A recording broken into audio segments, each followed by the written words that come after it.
Imagine lying in the quiet dark, your mind carrying fragments of Stoic strength, Eastern stillness, and modern questioning. Each tradition whispers not as abstract theory, but as guidance for a tired heart, a restless mind, a life lived among noise.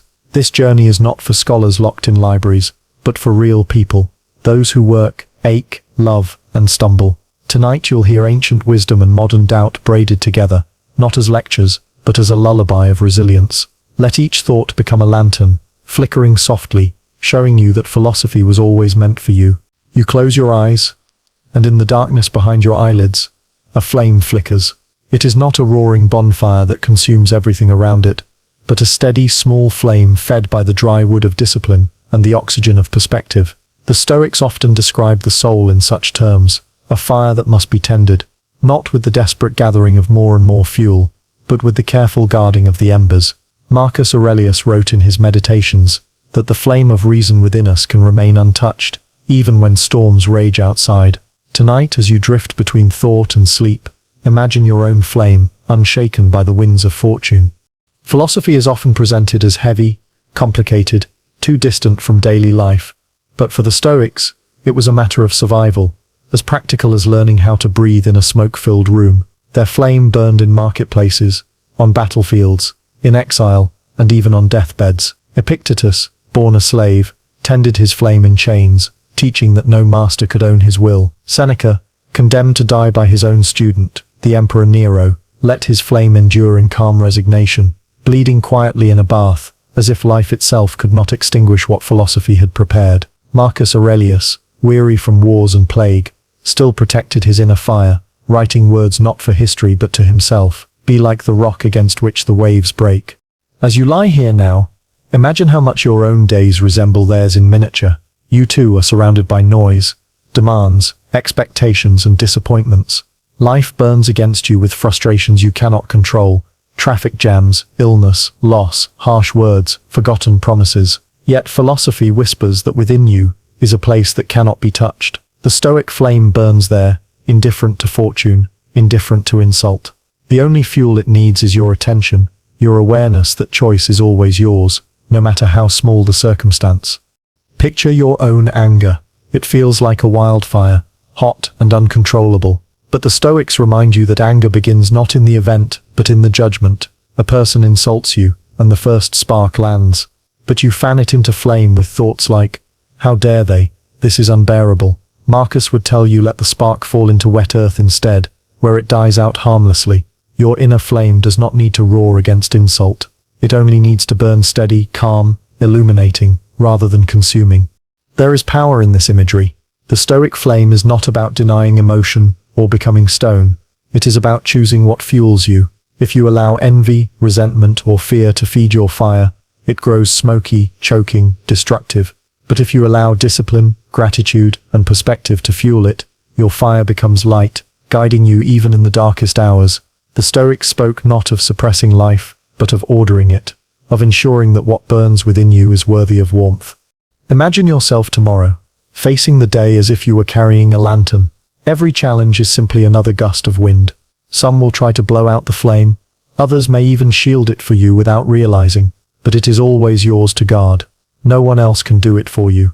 And strangely, the more you tend to your own flame, the more it can warm others without effort. People will see calmness in your face, steadiness in your voice, and they may wonder why storms don't move you. You need not explain. The flame explains itself. Modern life can make us feel extinguished. We rush, we scroll endlessly, we compete against images of perfection, we drown in noise, but beneath it, the flame waits. It does not care about likes or titles, promotions or setbacks. It cares only for virtue, the practice of wisdom, courage, justice, and self-control. When you live according to those, your flame burns bright, no matter how dark the world outside becomes. And when loss comes, as it always does, the Stoic flame reminds you that nothing external was ever truly yours. Loved ones will pass, fortunes will fade, bodies will weaken, but the fire inside you, the flame of how you meet these inevitabilities, that remains your choice. You can curse the night, or you can hold your lantern high, guiding yourself through sorrow with dignity. So as you drift tonight, imagine that within you is a small, eternal flame, Let your breathing be the bellows that keep it alive. Inhale and it grows stronger. Exhale and it steadies. This flame is your reason, your virtue, your calm acceptance of what is beyond you. Nothing outside can touch it, unless you hand it over. It is yours to keep, yours to guard, yours to let burn gently until morning. In Zen stories, there is one tale that repeats itself across centuries. A scholar, proud of his knowledge, visits a Zen master seeking wisdom. He introduces himself with credentials, titles, and intellectual pride. The master listens politely and begins pouring tea into the scholar's cup. He pours until the cup is full, then keeps pouring, the hot liquid spilling over the rim, soaking the table, dripping onto the floor. The scholar cries out, "Stop, the cup is full, it cannot hold more." The master simply says, "Like this cup, you are full of your own opinions. How can I show you Zen unless you first empty your cup?" As you lie here tonight, imagine yourself as that cup. How much of your mind has been filled today with chatter, worries, plans, fragments of news, conversations, arguments, comparisons? The cup is full, so full it trembles. When you try to rest, the overflow continues. Thoughts drip onto your pillow, spill into your chest, stain the quiet with noise. Zen whispers gently that the first step is not adding more wisdom, not collecting more books or advice, but learning how to empty, how to stop pouring, how to make space. This is harder than it sounds.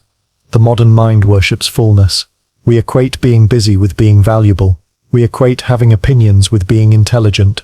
We equate a crowded calendar with a meaningful life. But fullness is not wisdom. It is weight. It bends the spirit until it feels crushed. Zen offers the opposite. Emptiness not as lack but as openness. The empty cup is not broken.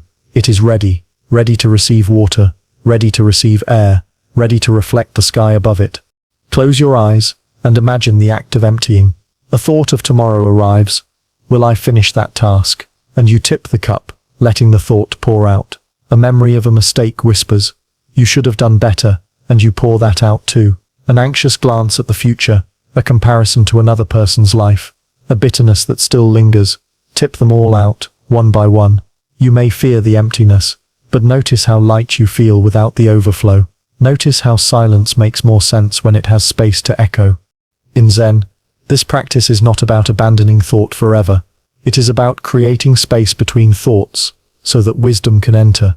The scholar could recite scriptures, argue philosophy, quote ancient masters, but his mind was too crowded for insight.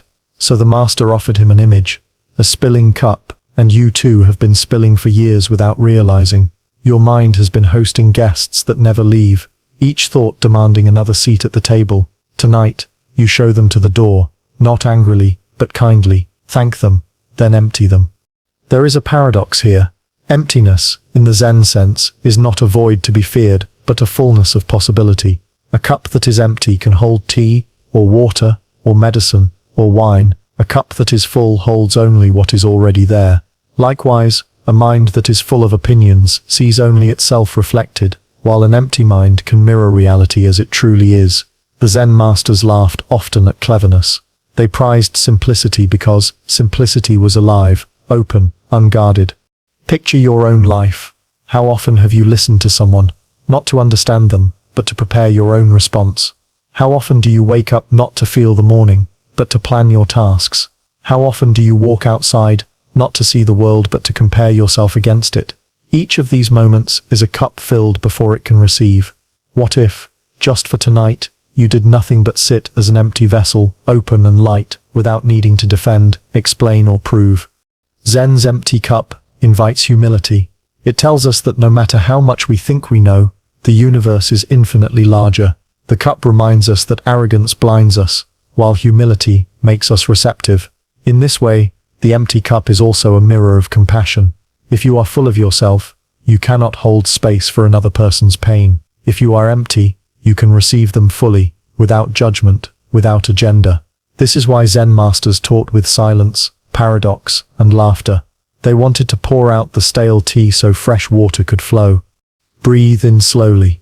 Imagine the air itself is tea being poured into you. Breathe out, and imagine tipping the cup, letting everything spill away. Again, breathe in, fill the cup. Breathe out, empty it, back and forth, like waves. You are both vessel and ocean, both receiving and releasing. The cup does not cling to what it once held. It is not loyal to yesterday's tea. It knows that to serve its purpose, it must be empty again and again. In a world obsessed with accumulation, the empty cup feels radical, but wisdom was never about clinging. It was about seeing, clearly and calmly, what is in front of you. The scholar wanted answers, but the master offered him a cup. You may want certainty, but Zen offers you emptiness. And in that emptiness, you discover rest, you discover clarity, you discover that sleep comes easier when you stop spilling, when you stop pouring, when you stop crowding your mind with things you cannot hold. So tonight, let your cup be empty. Let your heart be open, your mind spacious, your body light. Tomorrow the world will try to fill you again with noise and urgency. But tonight, at least, you can rest as an empty cup under the quiet sky. There is a story of the Buddha, sitting beneath the Bodhi tree, reflecting on the long path that had led him there. Before that moment, he had lived two extremes. First, he had been a prince, indulging in every pleasure, wrapped in silk, surrounded by music, food, and ease. Then, renouncing it all, he had starved his body almost to death, living as an ascetic in the forest. He found no peace in either direction, neither in the excess of the palace, nor in the harsh denial of the wilderness. Finally, he realized that wisdom does not live in extremes. True peace rests in balance. He called this discovery the middle way. The middle way is not about moderation for its own sake, as if life were simply a game of measuring portions on a scale. It is a path of balance, a recognition that clinging to either extreme, indulgence or deprivation, creates suffering. Tonight, as you lie here, perhaps you feel the echo of these extremes within your own life. You may chase after pleasures, scrolling endlessly, eating too much, craving recognition, drowning in stimulation. Or perhaps you swing to the other side, rigid diets, harsh self-criticism, unrealistic goals of perfection. Both leave you restless. Both leave you unfulfilled. Like the Buddha discovered, neither palace nor starvation brings peace. Think of a string on an instrument. Pull it too tightly, and it snaps. Leave it too loose, and it cannot play a note. The right tone emerges only in tension held with care. The middle way is that string tuned properly, vibrating with harmony rather than breaking under strain. Your life too is an instrument. If you tighten yourself with unyielding ambition, you may snap under pressure. If you loosen yourself with constant indulgence, you may never create anything of value. The balance is where the music is made. In modern life, balance often feels impossible. We are taught to pursue more wealth, more productivity, more recognition. Then, overwhelmed, we crash into despair, yearning to escape everything, to abandon all responsibility. The pendulum swings violently between excess and avoidance, but the middle way suggests a steadier rhythm, a slower arc. It whispers that peace is not found at either end, but in the gentle pause at the center. Close your eyes and feel your breath. Inhale, the rise of energy. Exhale, the release. Too much breath held in the lungs suffocates. Too much emptiness in the chest suffocates as well. But the rhythm of in and out, the balance between fullness and emptiness, that is life itself. The middle way is written into your body, into every breath you take without thinking. Consider how you treat yourself. Do you demand too much, setting goals so high you are destined to stumble? Or do you abandon yourself too easily, convincing yourself you cannot try at all? Both are extremes. The middle way would have you wake up tomorrow and take one step, not 1,000. To speak gently to yourself, neither excusing every failure, nor flogging yourself for them. Balance is not mediocrity, it is wisdom. It is the discipline to work and the kindness to rest. The Stoics and the Buddhists, though oceans apart, agreed on this truth. Seneca wrote of avoiding both luxury and poverty, warning that one blinds with false comfort and the other crushes with despair. The Buddha spoke of the middle path, where wisdom grows in soil not too dry and not too flooded. Even modern psychology echoes this in the idea of flow, the state where a task is not too easy to bore you, nor too difficult to break you, but balanced enough to draw you fully into the moment. Imagine your life as a path winding through a forest. On one side, a cliff of indulgence, where every step risks sliding into excess. On the other, a desert of denial, barren and unforgiving. The middle way is the shaded trail between them, where trees offer fruit but also roots to trip over, where water flows but not in overwhelming floods. It is not an escape from difficulty, but a journey where the ground beneath you supports each step. There will be voices in your life, urging you toward extremes. Advertisements telling you happiness lies in buying more, eating more, achieving more. Gurus telling you truth lies only in rejecting all comfort, in endless discipline and denial. But neither voice holds the whole truth. The middle way is quieter. It does not shout promises. It simply waits for you to walk with steady feet, neither rushing forward nor collapsing in exhaustion.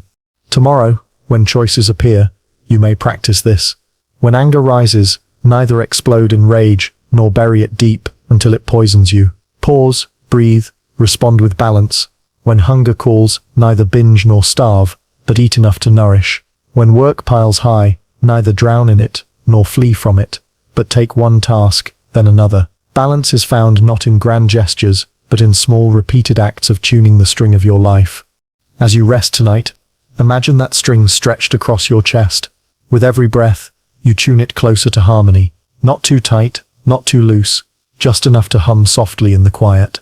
This is the music of the middle way. A song that does not break you, a song that does not abandon you, but a song that carries you gently into tomorrow. The Stoics believed in a truth that often feels strange in the modern world, that virtue is the only true good, and fortune, whether wealth, status, or luck, is indifferent. They taught that your character, not your circumstances, determines the quality of your life. In a society where success is measured by possessions, where happiness is advertised as something you can buy, this idea feels almost rebellious. Yet, as you lie here tonight, sinking into stillness, you may feel how fragile fortune really is. Money can vanish, health can falter, recognition fades like smoke, but virtue, how you choose to act, how you carry yourself, remains yours until your last breath. Imagine two people walking down the same crowded street. One is wealthy, admired, dressed in elegance. The other is modest, unnoticed, their clothes plain, their pockets nearly empty. From the outside, fortune favors the first. Yet inside, the one adorned in wealth is consumed by envy, fear of loss, greed for more. The other, though poor, carries patience, kindness, and courage, which life, if you close your eyes, feels lighter. The Stoics would say the second, because fortune can decorate a life, but only virtue can illuminate it. Virtue, for the Stoics, was not abstract. It meant wisdom, the clarity to see what matters and what does not. It meant courage, the strength to face difficulty without surrendering your integrity. It meant justice, the commitment to fairness, even when unfairness is easier. And it meant temperance, the discipline to restrain desires, to choose harmony over indulgence. These were not lofty ideals, but daily practices, as ordinary as brushing one's teeth. A merchant could practice justice in a fair trade. A soldier could practice courage in battle. A parent could practice temperance in patience with a child. Fortune might give or take away, but virtue was always available in the moment.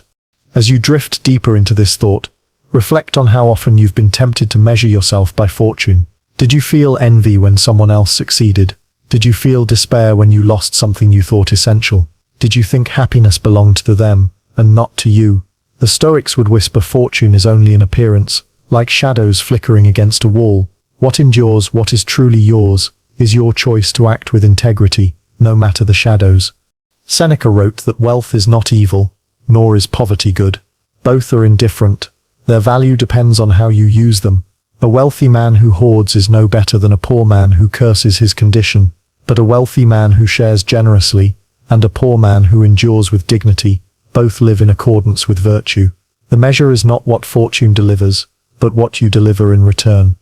Think of the modern chase, endless careers built not on service but on status, endless comparisons in the glow of screens, endless hunger for what others display. It is exhausting, and yet it feels normal. But close your eyes and imagine this. What if you could walk away from fortune's game? What if your measure of success was not in what you earned or displayed, but in whether you lived with honesty, courage, fairness, and restraint? Such a life might look ordinary from the outside, but inside it burns with quiet freedom. There is also resilience in this philosophy. Fortune is unreliable. Today it lifts you, tomorrow it drops you. If your happiness rests on its unstable surface, your peace will rise and fall endlessly, but virtue steadies you. If your happiness rests on living justly, bravely, wisely, then even when fortune collapses, you remain intact. This is why the Stoics could face exile, slavery, or death with dignity. They had built their house not on the sand of fortune, but on the stone of virtue. Consider tomorrow. Something may go wrong. Perhaps you will lose an opportunity, or suffer an insult, or face an inconvenience. Fortune will turn against you in some small way. In that moment, you can choose, curse the turn of luck, or practice virtue. Respond with patience instead of anger. Respond with honesty instead of deceit. Respond with courage instead of retreat. Fortune does not control that choice. You do, and in that choice, you discover freedom. The paradox is clear. The less you chase fortune, the less it can control you. When you no longer depend on luck for your happiness, you find yourself strangely happier. When you no longer need wealth to feel secure, you feel more secure. When you no longer demand recognition, your actions shine more brightly on their own. Fortune cannot be trusted, but virtue never fails you. So as you lie here now, feel the difference between what fortune can take and what it cannot. Fortune can take your health, but not your courage. It can take your property, but not your honesty. It can take your reputation, but not your integrity. These are yours, wholly and permanently, unless you surrender them. They are treasures greater than gold, because no thief, no emperor, no twist of fate can remove them without your consent. Tonight, let this truth become your comfort. You do not need to grasp at fortune to be whole. You do not need to fear its loss to be safe. What matters is already within you, in how you choose to act tomorrow, in how you choose to carry your flame through the dark. Fortune may come and go, but virtue can be your steady lantern, glowing long after luck has passed by. Imagine a lake at dawn. The surface is so still it mirrors the sky perfectly, each cloud reflected without distortion.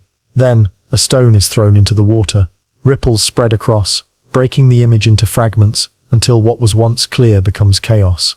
The Stoics, the Buddhists, and even modern thinkers all agree. The mind is like this lake. When still, it reflects truth. When disturbed, it distorts reality. Tonight, as you rest, you are invited to return to the stillness of mind, not by force, but by quiet surrender. Stillness does not mean emptiness. It is not the absence of thought, but the ordering of thought. Marcus Aurelius wrote that the mind can be like a fortress, calm even amidst battle. The Buddha taught that stillness arises not by suppressing thoughts, but by letting them pass like clouds across the sky. In modern psychology, mindfulness echoes the same principle, awareness without judgment. These traditions, though born in different lands and ages, converge on one truth: peace is not found by silencing the world, but by quieting the storm within. Think of your own day. Noise everywhere, notifications, conversations, obligations. The mind becomes a marketplace where every thought shouts to be heard. You replay arguments, you anticipate problems, you judge yourself harshly. By night, the noise lingers, making sleep elusive. Yet in this very moment, as you breathe slowly, you can feel the possibility of stillness. You do not need to solve every problem tonight. You do not need to hold every thought tightly. You can let them drift, as leaves floating down a river. There is a paradox here. The more you chase stillness, the further it runs. If you tell yourself, "I must stop thinking," the command itself becomes another ripple. The art of stillness is gentler. It is the art of noticing without grasping. A thought arrives.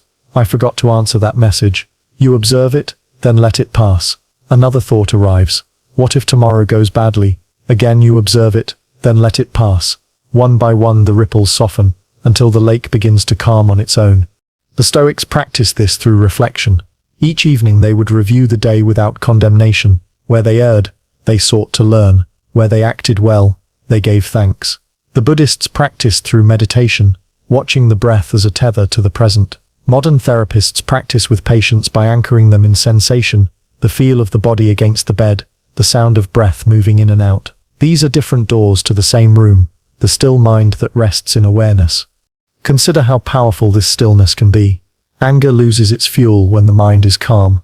Anxiety dissolves when the mind no longer runs ahead.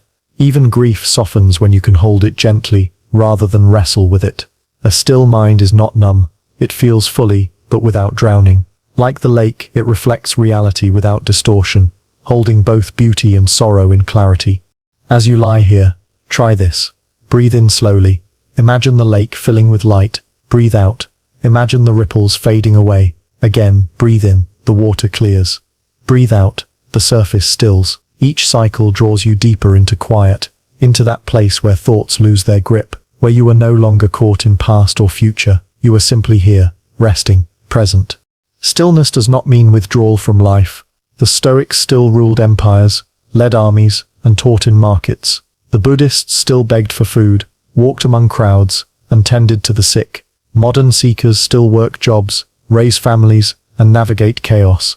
Stillness is not escape, it is resilience. It is the ability to carry calmness into action, to meet the world without becoming lost in it. Picture tomorrow. A colleague snaps at you, or traffic grinds to a halt, or plans unravel. Without stillness, your mind reacts. Anger, frustration, anxiety. But with stillness, the same event becomes lighter. You see the colleague's words as their storm, not yours. You see the traffic as time given to breathe. You see the unraveling of plans not as failure but as a chance to adapt. Stillness does not change the world, but it changes how you meet it. In modern terms, this is emotional regulation. In ancient terms, it was equanimity. Both mean the same, the power to remain steady when the world shakes. It is not that the lake will never be touched. Ripples will always come, but the still mind knows how to return to calm more quickly. This is what Marcus Aurelius meant when he wrote, "You have power over your mind, not outside events. Realize this, and you will find strength." So as you prepare for sleep, see your mind as that lake again. Let the ripples of the day fade out into silence.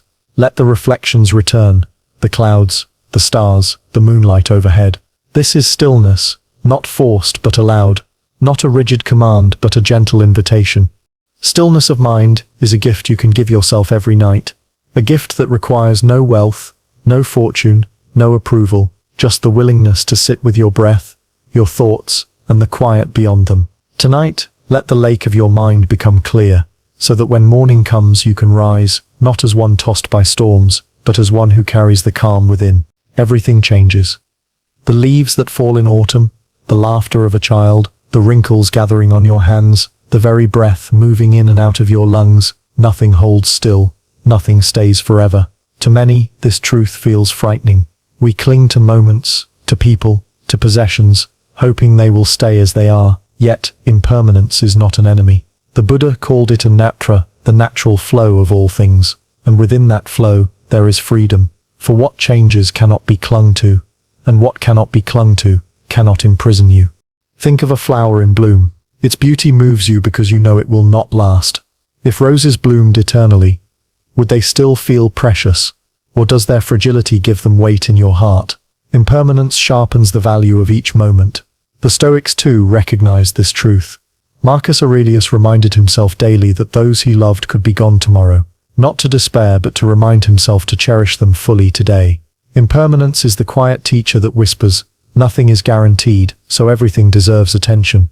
Consider your own memories. Times you thought would last forever have already faded. The school days, the friendships, the first home, the early routines, they have dissolved into the river of time, and yet, each left its trace, not by staying, but by passing. You are who you are because of what has changed, not in spite of it.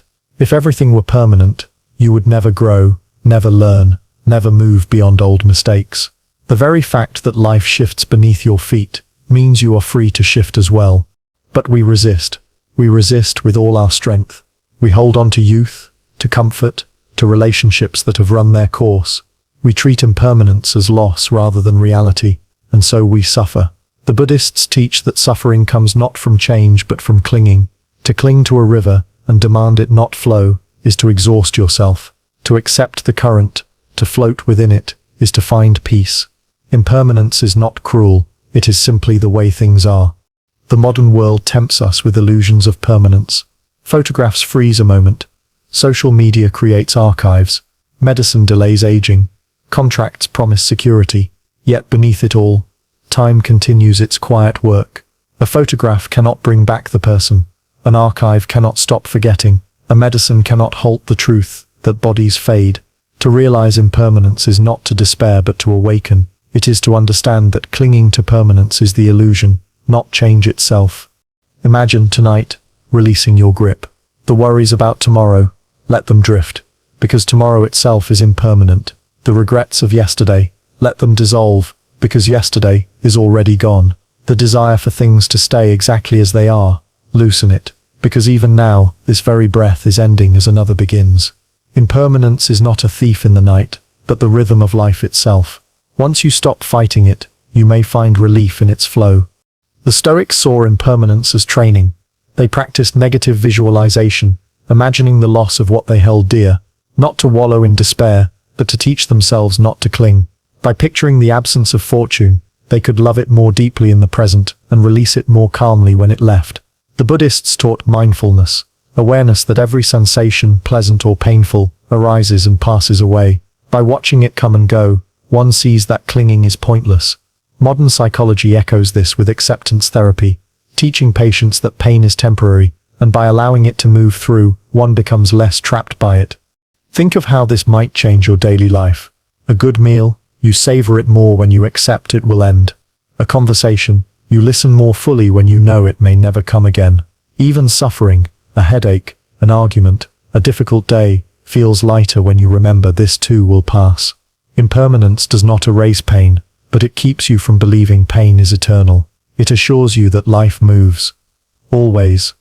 Close your eyes now, and imagine your body as a field of sensations. Notice how none of them stay. The tension in your shoulders shifts with each breath. The thoughts in your mind arrive and fade. Even the beat of your heart changes rhythm. You are a river, never the same from one moment to the next. And yet, you fear change as though you were made of stone. Tonight, let the river carry you. Feel the freedom of not having to hold.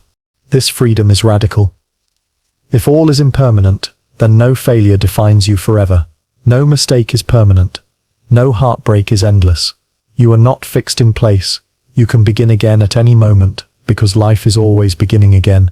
Impermanence does not rob you. It hands you the key to freedom, reminding you that tomorrow is never bound to yesterday. So as you drift towards sleep, let impermanence be your comfort, not your fear. Every breath you take arises and passes, yet life continues. Every thought you have arises and passes, yet awareness remains. Everything changes, and in that change is possibility. Tonight, you do not need to cling. Tonight, you can rest in the flowing river, knowing that impermanence is not your enemy but your liberation. Socrates is remembered less for what he wrote, because he wrote nothing, and more for what he asked. His questions unsettled the powerful of Athens, not because they were complicated, but because they were simple and persistent. What is justice? What is virtue? What is the good life? For Socrates, philosophy was not a distant exercise, but the pulse of living itself. He declared, "The unexamined life is not worth living." These words, repeated across centuries, invite us to pause, not to measure our worth by wealth or status, but to turn inward and ask, am I awake in my own life? The examined life does not demand perfection. It does not mean every action is flawless, every thought polished. Instead, it means awareness. To live examined is to notice why you do what you do, to question whether your choices are truly yours or inherited habits from culture, family and fear. Without examination, days blur into years, and years blur into a life lived half asleep. But with examination, even ordinary acts become meaningful. Eating a meal becomes a lesson in gratitude. Speaking to a friend becomes an inquiry into kindness. Even failure becomes an opportunity to ask, what did I learn here? Picture yourself today. How many of your actions were automatic? How many of your words were spoken without thought? How many of your decisions were inherited from voices outside you? To examine life is to wake up within it, to notice not just the surface but the roots. It is to ask, why am I chasing this? Why am I afraid of that? Do I act out of virtue or out of habit? These questions are not meant to paralyze you but to gently redirect, like a compass adjusting to north. Socrates was sentenced to death for such questioning. The leaders of Athens accused him of corrupting the youth by teaching them to question authority. Yet he drank the hemlock calmly, choosing death rather than abandoning examination. For him, survival without truth was no life at all. His courage reminds us that an examined life may not be easier, but it is more authentic. It may lead to discomfort, but also to clarity. To live examined is to refuse to drift, even when drifting feels safe. The Stoics echoed this practice. Each night, they would review their actions. Seneca advised reflecting before sleep. When the light has been removed and my wife has fallen silent, I examine my entire day, measuring my deeds and words. This was not a ritual of guilt, but of honesty. To see oneself clearly, to admit faults without despair, and to celebrate virtues without arrogance. This was examination. The Buddhists too practiced mindfulness, watching each thought as it arose, asking, does this thought lead to freedom or to suffering? Examination, across traditions, was never about judgment. It was about seeing. In modern life, examination often feels lost. We rush from task to task, drowning in noise, rarely asking why we do what we do. Technology amplifies the drift, endless scrolling, constant distraction. Without examination, we become passengers in our own lives, carried by currents we do not question. Yet, the examined life is always available. It begins with a single pause, a breath, a moment of reflection in the middle of noise. Try it now. Ask yourself softly, what matters most to me? Not what I've been told matters, not what the world shouts matters, but what truly resonates in my chest. Ask, am I living in alignment with that? If the answer is no, do not despair. The very act of asking is already a return. Examination is not about condemning where you've been, but about steering where you are going. The examined life also brings humility. To question yourself is to admit you do not have all the answers. This humility creates space for growth. The unexamined life, by contrast, grows rigid, repeating patterns without awareness, trapped in cycles of suffering. Examination loosens the chains, showing you the possibility of change. You realize you are not bound to yesterday's mistakes or tomorrow's fears. You can choose differently, because you are aware. Think of a lantern in the dark. Without examination, you stumble blindly, bumping into walls, mistaking shadows for monsters. With examination, the lantern illuminates not everything, but enough to walk steadily, enough to avoid the sharpest stones. You may not see the entire path, but you see your next step. That is all you need. Tomorrow, when you wake, practice small examinations. Why am I reaching for my phone first thing? Why am I eating this food out of hunger or boredom? Why am I speaking these words to connect or to impress? These questions are not accusations, but gentle mirrors. They reveal truth, and in truth, you can live more freely.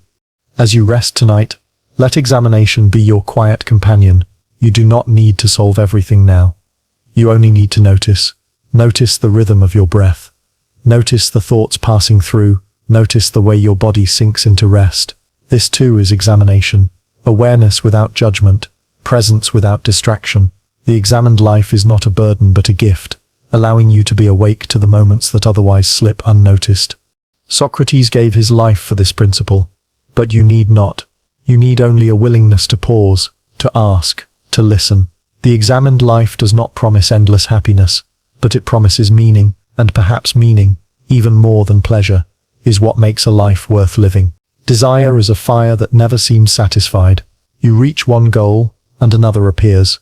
You buy one object, and soon want the next. You win one recognition, and the applause fades, leaving you craving louder applause tomorrow. The Buddhists called this tanha, thirst, the root of suffering. The Stoics described it as enslavement to fortune, always needing something outside yourself to feel whole. Modern psychology names it hedonic adaptation, the treadmill that forces you to run harder, only to stay in place. Across traditions, the truth remains: when desire rules, peace flees. Detachment does not mean rejecting life or refusing joy. It is not about living in cold indifference. Instead, detachment is the art of holding things lightly, to enjoy them without being owned by them, to desire without being destroyed when desire is unmet. Imagine holding sand in your palm. Clench your fist tightly, and the sand slips through. Open your hand gently, and the sand rests there. Detachment is the open hand. It allows life to rest with you without demanding it never change. Think of times in your own life when desire has led you. Perhaps you longed for a promotion, a relationship, a possession. You imagined happiness waiting at the end, and perhaps when you received it, happiness did come for a moment. But soon the desire returned, hungry again. The Stoics warned that placing happiness in external things makes you their servant. If the promotion does not arrive, you despair. If the relationship falters, you collapse. If the possession breaks, you rage. But if you anchor happiness in virtue, in your own choices, no external loss can enslave you. Detachment teaches that joy is deeper than craving. The Buddha, after years of ascetic denial, discovered that freedom lay not in refusing all desire but in no longer clinging to it. Pleasure arises, and you enjoy it. Pain arises, and you endure it. Both pass. Neither defines you. Detachment means tasting sweetness without needing the sweetness to last forever. It means facing loss without being destroyed, because you never demanded permanence from what was never permanent. In modern terms, detachment is resilience. It is the ability to navigate disappointment without collapsing, to enjoy success without arrogance, to love without possession. It allows you to remain steady when fortune shifts. Imagine tomorrow, your plan fails, your friend cancels, your effort is overlooked. If your peace depends only on those outcomes, you will suffer. But if your peace depends on your integrity, how you acted, how you lived, then no cancelled plan or lost opportunity can steal it. There is beauty in this practice. Detachment sharpens presence. When you are not clinging to what comes next, you can fully inhabit what is now. A meal tastes richer when you are not already longing for dessert. A conversation deepens when you are not already planning your reply. A sunset glows brighter when you are not regretting its end. By holding lightly, you hold more fully. The Stoics practiced detachment by reminding themselves of impermanence. Epictetus taught that when you kiss your child, remember that they are mortal, not to sadden you, but to help you love without illusion. The Buddhists practiced by meditating on desire itself, watching it rise and fade, learning that it is not a command but a passing impulse. Modern therapy uses similar exercises. Notice your craving, name it, but do not obey it blindly. You are not your desire, you are the one who observes it. Imagine now your own desires as stars in the night sky. Some shine brightly, demanding your attention. Others flicker faintly, they are endless. If you chase each one, you will run forever and never reach them. But if you lie back and watch, you see their beauty without needing to possess them. Detachment is this posture, not running, not grasping, but seeing. The stars remain stars. You remain free. Yet, detachment can sound cold. How can one love and yet be detached? The answer lies in shifting from clinging love to compassionate love. To love someone with detachment is to allow them to be fully themselves, not to demand they fulfill your needs. To love an experience with detachment is to cherish it without insisting it remain. This love is not weaker, it is freer, less poisoned by fear of loss. The Stoics loved deeply, but they also accepted loss calmly. The Buddhists cherished all beings, yet did not cling to any single one as permanent. Love becomes purer when freed from possession. Tomorrow, when desire arises, and it will practice noticing it. If you crave recognition, ask, will my worth vanish without it? If you hunger for more wealth, ask, will I be more human when I have it? If you fear losing what you love, ask, did I ever truly own it? Or was it always a gift passing through?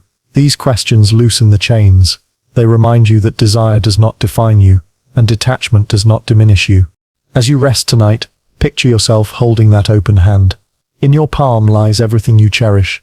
Family, friends, moments, pleasures. Do not clench. Do not demand they stay. Let them rest there gently, and know they will pass. As all things do. This is not tragedy, but truth. And in that truth, you discover freedom. The freedom of no longer being ruled by desire.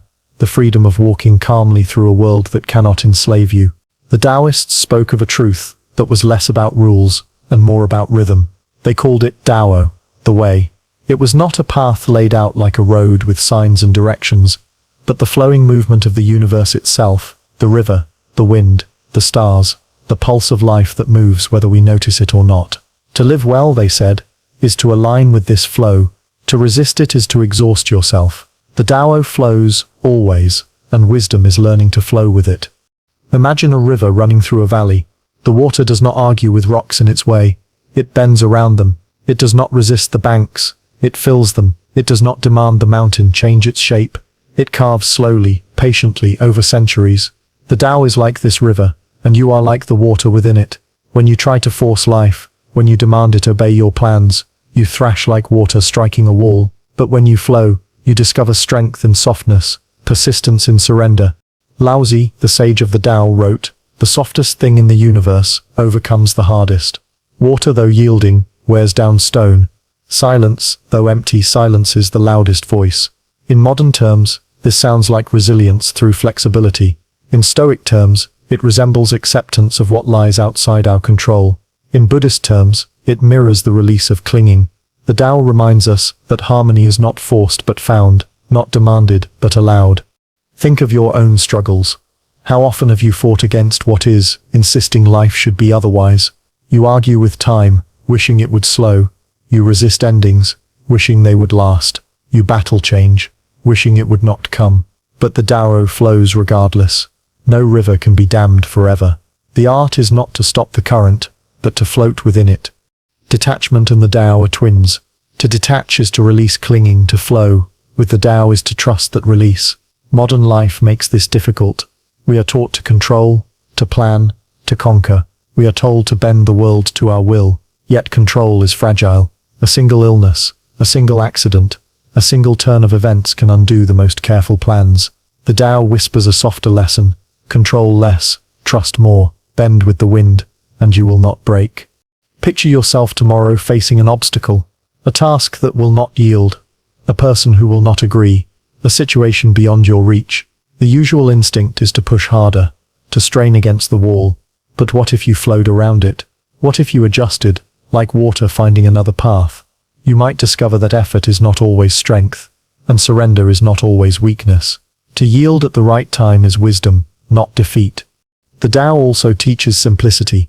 Life becomes heavy when cluttered with too many desires, too many plans, too much noise. The river flows because it follows its course without excess.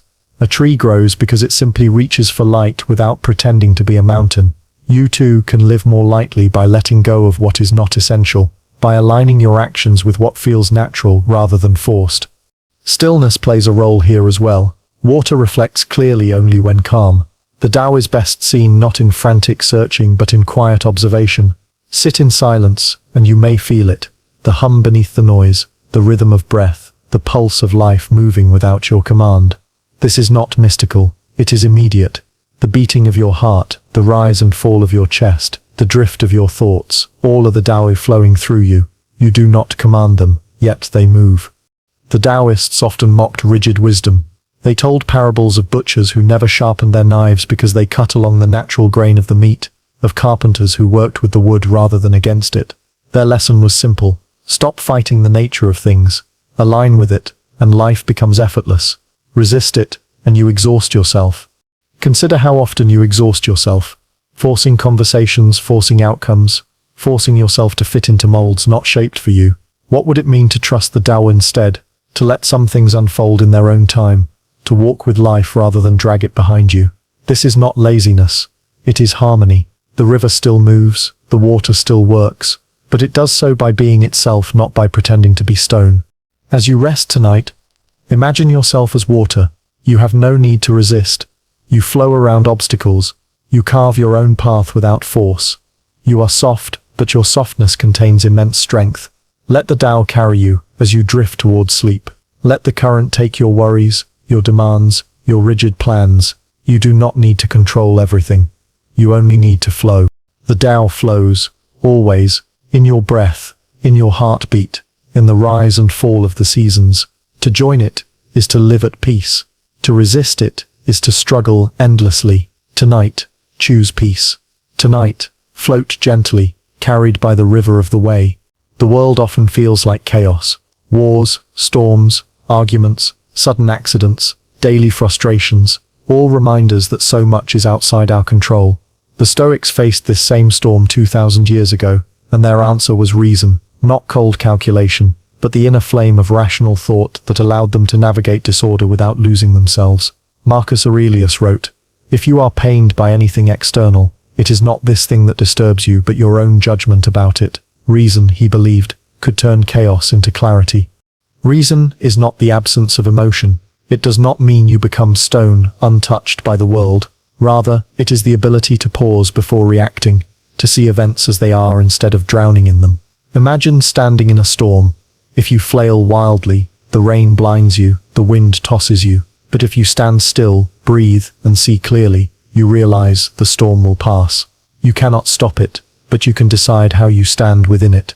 Reason is that still posture within chaos. Consider your own life. How often do you react without reflection? Someone insults you, and anger bursts forth before you can think. A setback occurs, and despair takes over before you can breathe. These are storms of the mind. The Stoics taught that reason allows you to separate what belongs to you from what does not. Their guiding principle was simple. Some things are within your control, others are not. To spend your energy fighting what is not yours is to waste yourself. To focus on what is yours, your choices, your judgments, your actions, is to live with strength. Chaos tricks us into believing everything demands our control. We scroll through headlines of disasters. We stew over another's opinion. We fight against time itself. But step back. None of these are yours. The noise of the world is the storm. What is yours is the lantern of reason you carry through it. You cannot calm the thunder, but you can walk steadily, guided by light. Modern psychology mirrors this. Cognitive behavioral therapy, built on Stoic thought, teaches that thoughts shape feelings, and feelings shape actions. By examining and adjusting thoughts, one can find calm even in distress. The Buddhists say the same in another language. Suffering comes from clinging to illusions. Both point to the same truth. When the mind sees clearly, the heart steadies, even when chaos surrounds it. Think of a moment recently, when chaos overwhelmed you. Perhaps a sudden loss, a plan collapsing, an argument rising beyond control. In that moment, reason may have felt distant, drowned by noise, but reason never leaves you. It waits quietly, like a lighthouse in fog. Even if unseen, its beam continues. To return to it is to pause, to breathe, to ask, is this truly mine to control? If not, why surrender my peace to it? The Stoics practiced this discipline daily. Epictetus, once a slave, taught his students that no man could enslave their reason. His body might be chained, but his judgments remained free. Marcus Aurelius, burdened with the empire, reminded himself that tyrants, plagues, and betrayals could not harm his inner citadel if he chose to guard it. They were surrounded by chaos, yet reason gave them freedom. Tomorrow you too will meet chaos in some form. A rude stranger, a broken object, an unexpected delay. These may feel like intrusions, but they are only external. You can curse them, fuel anger, drown in frustration, or you can practice the pause. Reason asks, what happened? What is within my power? What is not? And then, with quiet discipline, you act only on what is yours. In doing so, you step out of the storm. Reason also brings compassion. When you see clearly, you realize others are caught in storms of their own. Their anger, their cruelty, their thoughtlessness, all born from their lack of reason. Instead of reacting with equal fire, you can respond with calm, understanding that they are thrashing in the rain. You need not join their chaos. Your calmness may even steady them. This is not easy. It requires practice, patience, humility. The Stoics called philosophy a lifelong training, not a finished state. Each day is another chance to sharpen reason, to carry your lantern more steadily. Some days you will stumble, some days you will drop it. But the practice itself strengthens you. The more you return to reason, the less chaos can claim you. As you drift tonight, imagine your mind as that lantern. Chaos surrounds, the storm of thoughts, memories, worries, but within you, a flame of reason burns. It flickers, but does not go out. You hold it steady, breathing softly. The storm may rage, but it cannot reach the light within unless you let it. This is your freedom. Reason against chaos is not the promise of control over the world. It is the promise of control over yourself. And perhaps that is enough. For if you can stand calmly, with clarity, the storm loses its power. Tomorrow will bring noise. But tonight you can rest in the quiet strength of your reason, glowing gently in the dark. In a world saturated with words, silence often feels foreign. We fill the air with chatter, arguments, commentary, explanations. We drown ourselves in podcasts, music, endless scrolling, background noise. Yet the Stoics, the Buddhists, and the mystics of every age remind us that truth often comes not from words but from silence. It is in the quiet that the mind settles, that the heart speaks, that the world reveals itself without distortion. Silence is not emptiness. It is a presence deeper than sound. Think of the last time you sat in true silence. Not the silence of boredom, waiting for something to begin, but the silence that stretches long enough to feel alive. At first, it may have been uncomfortable. Thoughts grew louder, restlessness stirred. But if you stayed, if you allowed yourself to sink deeper, you may have noticed something. The silence was not blank. It was full of subtle sounds you had never heard. Your own breath, the hum of the room, the distant pulse of life outside. More than that, it was full of insight, like a mirror that finally reflected clearly once the water stilled. The Stoics valued silence as discipline. Epictetus warned against speaking needlessly, reminding students that listening often reveals more than speaking. Marcus Aurelius wrote that much of what we say is unnecessary, and that restraining words refines the soul. For them, silence was not withdrawal but mastery. It meant choosing words wisely, letting reason guide the tongue rather than impulse. The Buddhists valued silence as awakening. Monks sat in meditation for hours, not to escape life but to enter it more fully. In silence they watched thoughts rise and fall, saw emotions come and go, discovered that the self they clung to was no more permanent than a passing breeze. Silence was the doorway to seeing reality as it is, beyond the chatter of ego. In modern life, silence feels endangered. We fear it. We turn on the TV to fill a room, open an app to fill a pause, speak quickly to avoid awkwardness. Yet, what if awkward silence is not awkward at all? What if it is simply unfamiliar? What if, beneath the discomfort, silence waits like a friend who has been ignored too long? Imagine sitting with someone you love in quiet. At first you might reach for conversation, afraid the silence means disconnection, but sometimes, the deepest connection requires no words. To sit together, to breathe together, to share space without filling it, is its own kind of intimacy. Silence speaks trust, patience and presence in ways words cannot. Silence also reveals truth about ourselves. When noise fades, the inner voices grow clearer.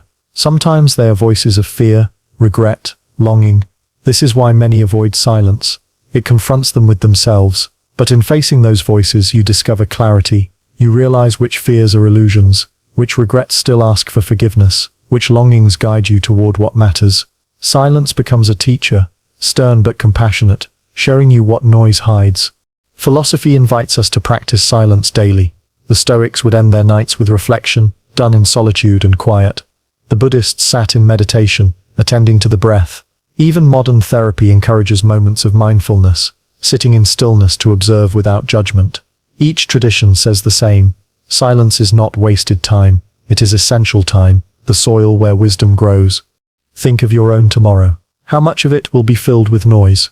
Meetings, conversations, music, news, messages. What if you carved out even a small pocket of silence? 5 minutes before the day begins, 5 minutes before sleep. What might you hear then? Perhaps your breath reminding you of life's rhythm. Perhaps your body asking for rest. Perhaps your heart whispering truths drowned out by noise. Silence can also guide action. When angry, words rush like a flood, often leaving damage behind. But if you pause, if you sit in silence for even a moment, reason has time to enter. The Buddha advised speaking only what is true, necessary, and kind. Silence creates the space to decide whether words meet that measure. In this way, silence does not stifle truth. It ensures truth.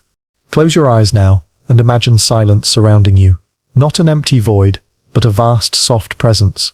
Each thought that arises is like a bird crossing the sky, briefly there, then gone. You need not chase them. Let them come, let them go. Beneath them, silence remains. It does not demand.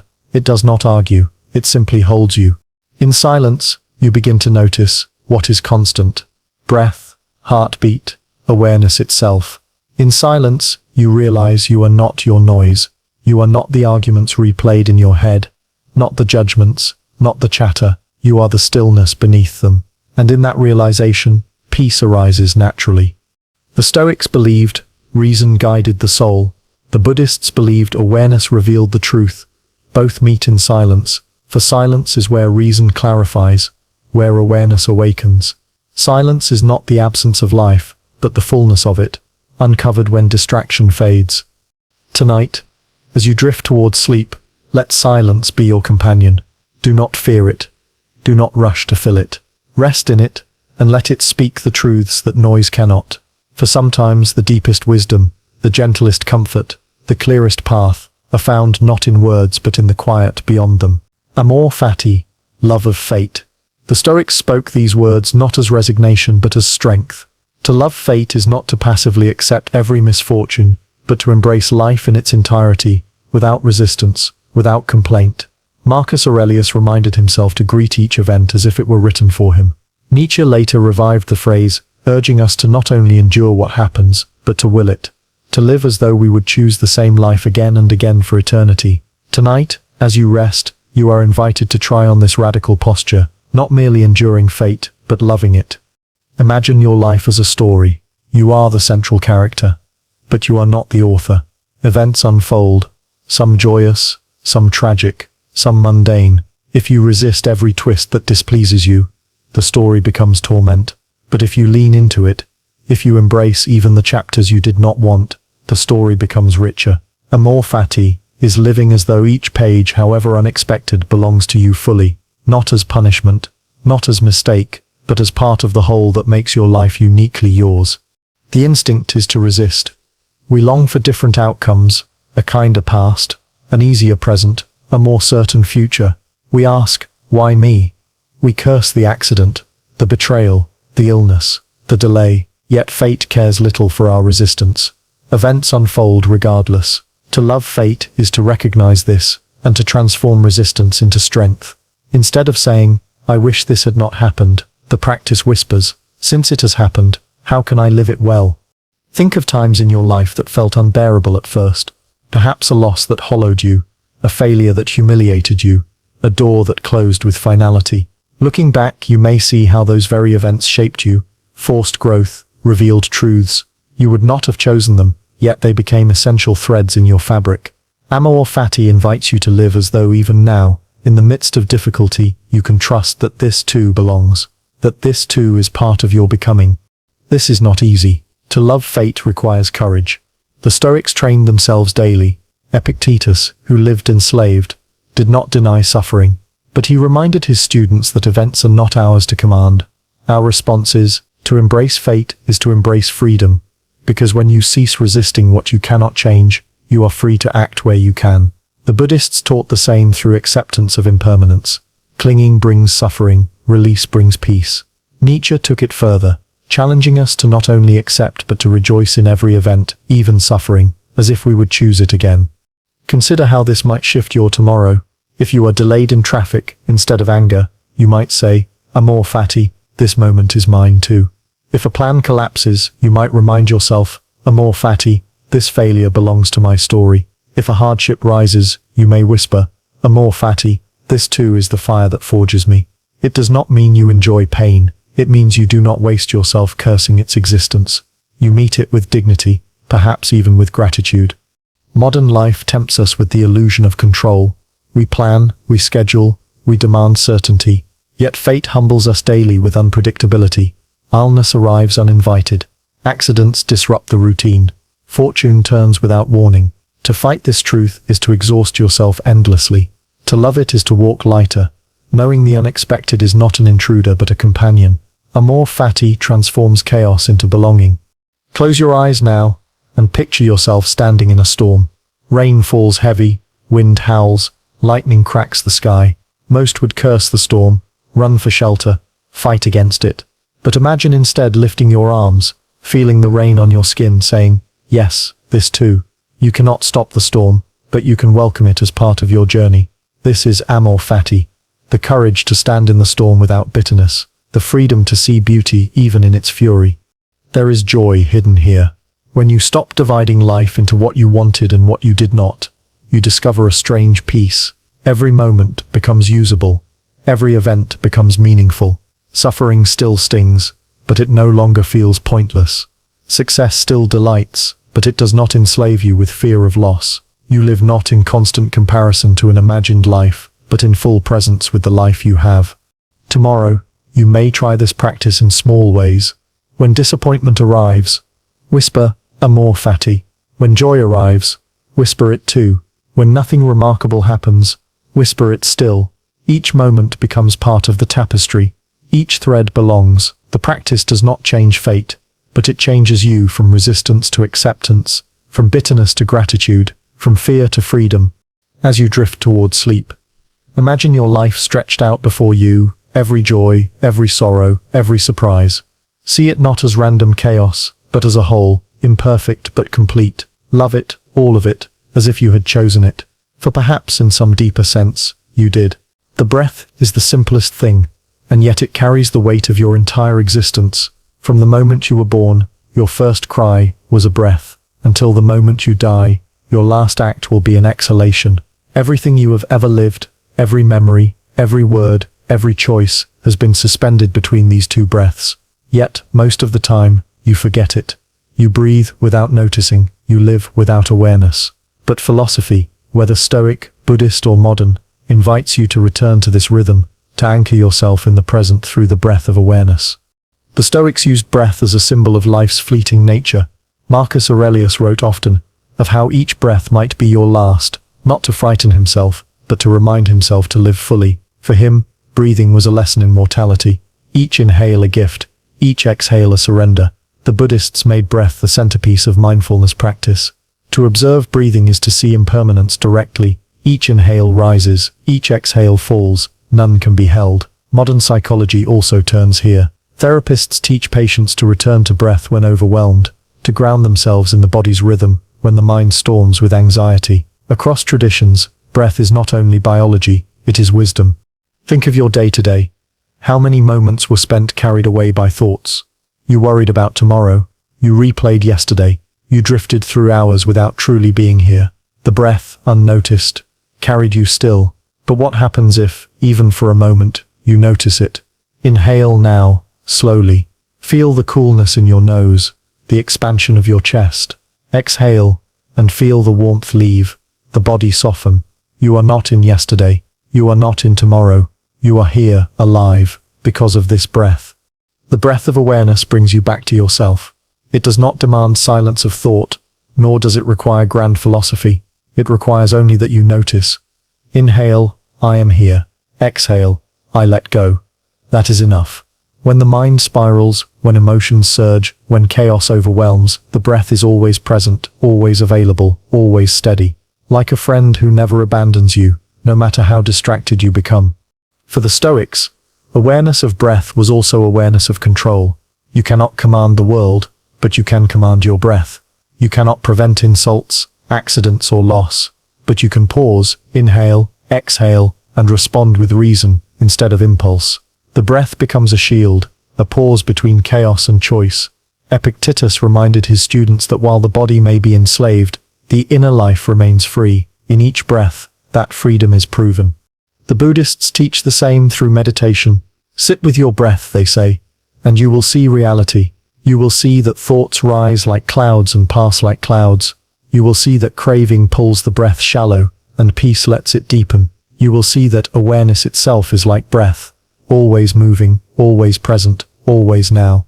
Even in modern science, breath reveals its power. Studies show that slow, deep breathing calms the nervous system, lowers stress hormones, steadies the heart.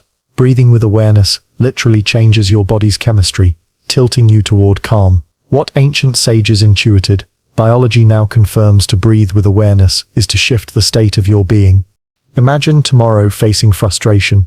Perhaps someone criticizes you, or plans unravel. Your first instinct may be to react, to lash out or collapse. But instead, pause. One slow inhale, one slow exhale. In that pause, awareness returns. You see more clearly. You realize the criticism cannot define you. The setback cannot destroy you. You find space between impulse and action, and in that space lies freedom. This is the power of the breath of awareness. Consider also the gentleness of this practice. It requires nothing more than what you already do. You do not need books, or wealth, or hours of spare time. You need only to notice. 10 seconds of breathing with awareness can shift an entire moment. A minute can shift an entire day. Over time, these small returns to breath accumulate. Like drops of water filling a well, awareness deepens. Peace steadies.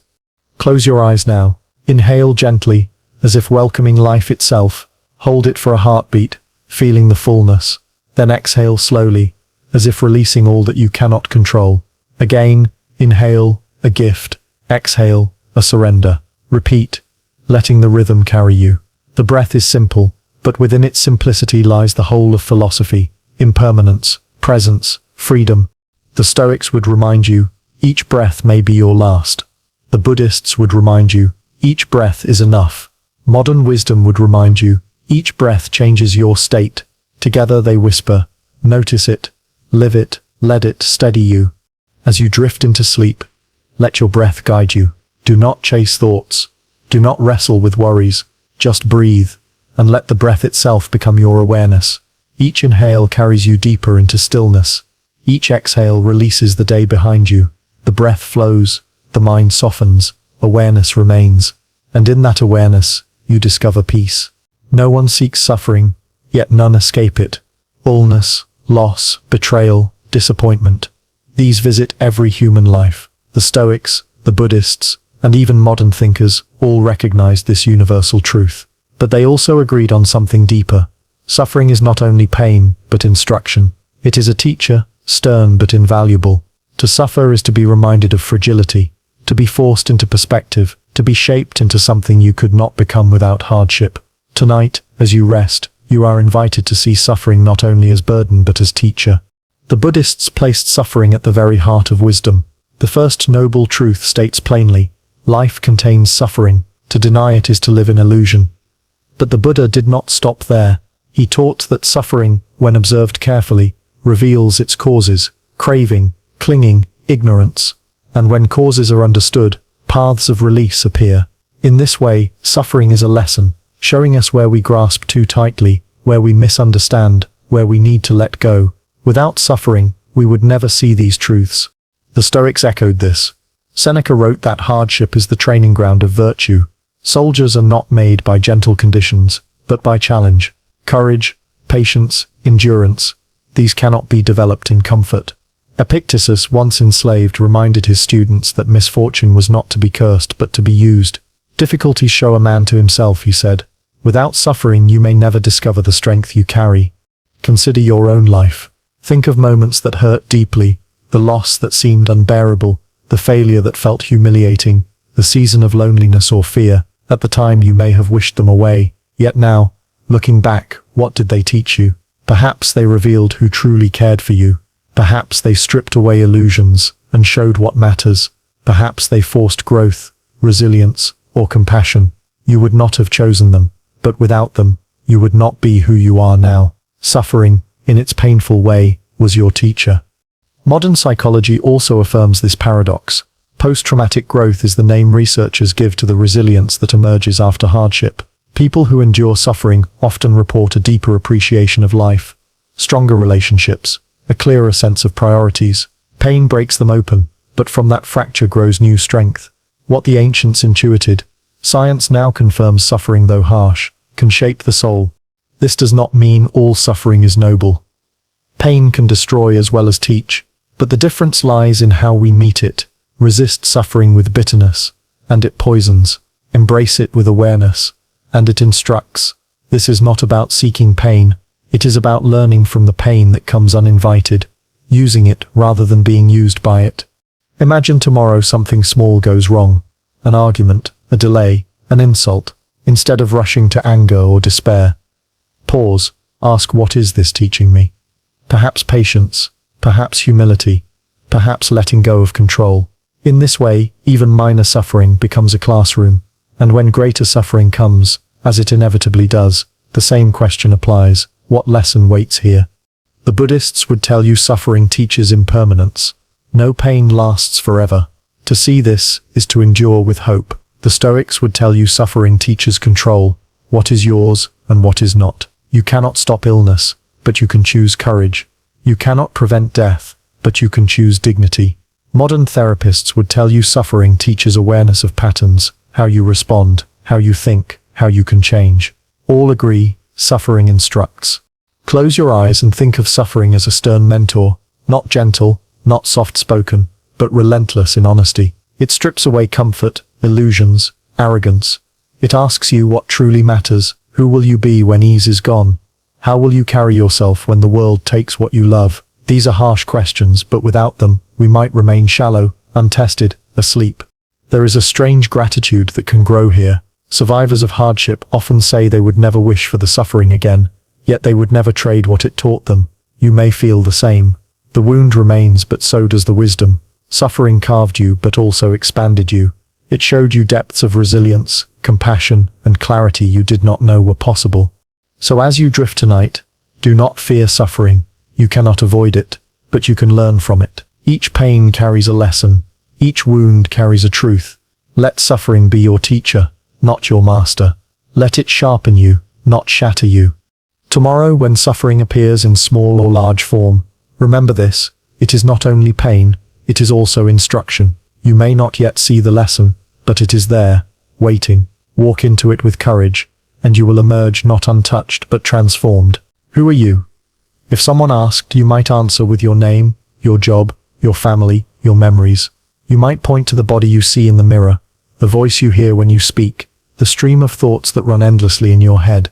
But philosophers, both Eastern and modern, have long suggested something unsettling. The self you cling to may be an illusion. A useful story, yes, but not a solid truth. Tonight, as you rest, consider that the I you guard so carefully is less a thing and more a process, less a fortress and more a dream. The Buddhists taught anatta, no fixed self. What you call me is a bundle of changing parts, body, sensations, thoughts, memories. Each arises and passes, none permanent. If the body ages, is that still you? If memories fade, are you the same? If thoughts shift from moment to moment, which thought is the real you? Clinging to a permanent self creates suffering, because reality shows us change. Freedom lies in seeing the illusion, in realizing you are not a fixed entity, but a flowing stream. Modern science echoes this. Neuroscientists search the brain for a central self and find none. Instead, they find networks of activity, regions lighting up in patterns that change with context. The self, they say, is a construction, the brain weaving memories, sensations, and identity into a coherent story, useful for survival, yes, but not ultimately real. Psychologists speak of the narrative self, the ongoing tale you tell about who you are. But like any story, it edits, exaggerates, forgets. The self feels solid, but it is built of shifting sand. The Stoics too questioned identity, though in different terms. They saw the true self not in status or possessions but in reason, in the part of us aligned with nature and virtue. Everything else, wealth, reputation, even the body, was external, not truly you. What remains is the spark of rational will, the inner flame untouched by circumstance. They did not call the self an illusion, but they warned against mistaking externals for essence. Think of your own life. How often do you defend the self-story? Someone criticizes you, and you feel attacked, as if the story you tell about yourself is threatened. Yet a week later, the sting fades. A failure feels like a wound to identity, but years later, you may laugh at it. If the self was solid, why would it shift so easily? Why would you change your opinions, your tastes, your goals? The truth is that you are more like a river than a rock, always flowing, never exactly the same twice. This realization can feel frightening. If there is no solid self, what anchors you? But it can also feel liberating. If the self is not fixed, then you are not trapped. You are not your mistakes, not your past, not even your current fears. You are free to change, to grow, to release identities that no longer serve you. The illusion of a permanent self collapses, but in its place arises freedom. The Buddhists used this insight to dissolve suffering.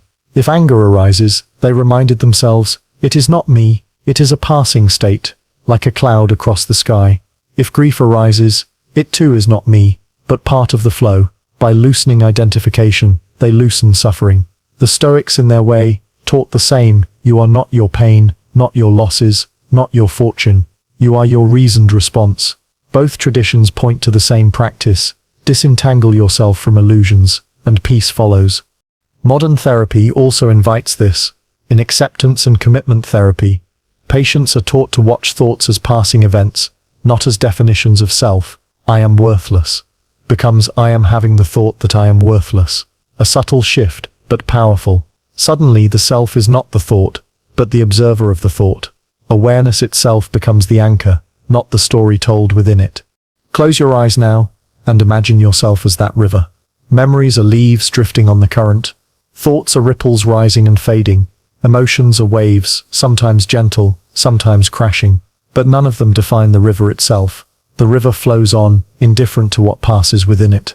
You are that river, continuous but never fixed, always alive but never identical. Tomorrow, when someone challenges you, remember, you are not the story you must defend.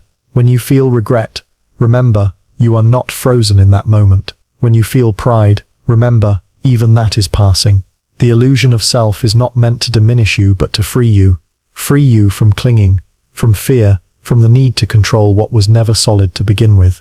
The deepest paradox is this: by letting go of the solid self, you discover a truer ground, awareness itself, the silent witness of your thoughts, the presence that notices without grasping. This awareness does not age, does not cling, does not defend. It is simply here, in each breath, in each moment. Perhaps this is what the Stoics called the ruling reason, what the Buddhists called no self, what modern science calls consciousness.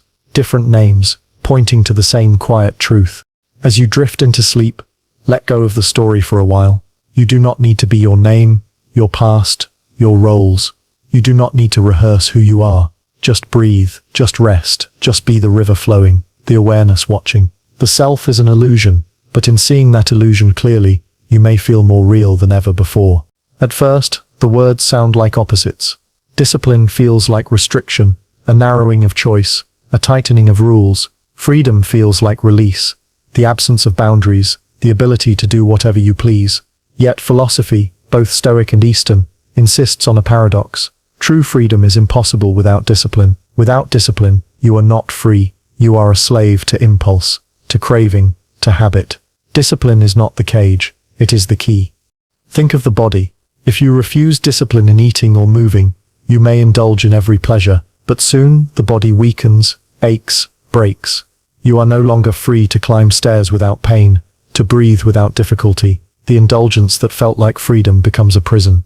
Discipline, in eating, in moving, in resting, maintains the body so that freedom of movement remains. What seemed like restriction is actually liberation. The Stoics applied this truth to the mind. They warned that without discipline of thought, you become captive to anger, envy, fear. Seneca wrote that uncontrolled desires are chains heavier than iron. Epictetus reminded his students that freedom was not doing whatever you want, but wanting only what aligns with reason and nature. Discipline trains desire. Freedom is its reward. The Buddhists echoed this. They spoke of sila, ethical discipline, as the foundation of liberation. Without discipline in speech, action, and livelihood, the mind cannot settle into meditation. A person who lies, cheats, or harms cannot find peace in silence, because guilt and chaos follow them. Discipline creates the conditions for inner freedom, the ability to sit calmly, to breathe fully, to awaken without disturbance. Modern psychology shows the same paradox. Studies of willpower reveal that those who practice small disciplines, saving money, exercising regularly, pausing before reacting, report greater life satisfaction. They are not bound but freed, less controlled by addiction, distraction, or regret. Discipline is not punishment. It is alignment, shaping the self to move more freely through life. Think of a musician. Freedom to improvise beautifully does not come from ignoring practice, but from embracing it. Hours of disciplined scales make spontaneous music possible. A writer finds freedom in expression only after discipline, in grammar, in patience with the blank page. An athlete finds freedom in movement only after disciplined training. Without structure, talent falters. With discipline, it soars. Your own life mirrors this. When you avoid discipline, the results appear later as constraint. Sleeping too late steals your energy tomorrow. Spending carelessly chains you with debt. Speaking harshly without pause binds you with regret. These are false freedoms, short bursts of pleasure that end in chains. Real freedom requires foresight, restraint, discipline. Yet, discipline must not become tyranny. There is danger in mistaking discipline for perfectionism. The Stoics reminded themselves not to be harsh but steady. Marcus Aurelius urged moderation, not ascetic denial, not indulgent excess, but balance. The Buddha called it the middle way, avoiding extremes of indulgence and self-punishment. Discipline is not rigidity but rhythm, like the steady beat of a drum guiding the song. Imagine tomorrow morning, you face choices to rise when the alarm sounds or delay in comfort, to choose nourishing food or empty indulgence, to speak calmly when provoked or lash out in heat. Each small act of discipline is not a loss of freedom, but its preservation. To rise on time is to free yourself from panic later. To eat well is to free yourself from fatigue. To speak calmly is to free yourself from regret. Discipline builds freedom moment by moment. Think of your mind as a wild horse. Without training, it runs in every direction, exhausting itself, crashing through fences, injuring itself and others. At first, training feels restrictive, reins, commands, repetition. But with time, the horse learns rhythm. strength, patience, and then comes true freedom. The horse and rider moving as one, galloping across fields, controlled not by chains but by mastery. Your mind is that horse. Discipline is the training. Freedom is the gallop. The paradox deepens. Discipline is freedom because it makes you master of yourself. Without it, you are mastered by cravings, moods, external pressures. With it, you become your own ruler. Epictetus said, "No man is free who is not master of himself." Freedom is not given by fortune, it is created by discipline. Close your eyes now, and imagine the rhythm of your breath. Inhale, discipline. Exhale, freedom. Inhale, restraint. Exhale, release. Notice how the two are not opposed but partners, one feeding the other. The breath itself is disciplined, a steady rhythm, yet in that rhythm lies the freedom of life. If breath stopped, life would end. If discipline stops, freedom ends. Tomorrow, when you face temptation or fatigue, remind yourself of this paradox. Discipline is not the enemy. It is the ally that gives you strength, clarity, and freedom. The discipline to pause, to reflect, to choose well. This is the path of liberation. So as you drift tonight, let this truth steady you. Freedom is not the absence of rules but the mastery of self. Discipline is not a cage, but the key that unlocks the door. When you rise tomorrow, walk with both. Discipline in your step, freedom in your heart. Compassion is often mistaken for softness, for sentiment, for feeling pity at a distance. But true compassion is not passive. It is not a gentle thought, whispered only in private. True compassion is action, seeing suffering and stepping toward it, not away. The Stoics, the Buddhists, and modern philosophers all agree. Wisdom without compassion is incomplete. To live well is not only to master yourself, but to extend yourself, to act with kindness even when it costs you. Compassion in action is not weakness. It is strength in its highest form. The Stoics are sometimes misunderstood as cold, but their writings prove otherwise. Marcus Aurelius, Emperor of Rome, wrote often of his duty to serve others, even when weary, even when betrayed.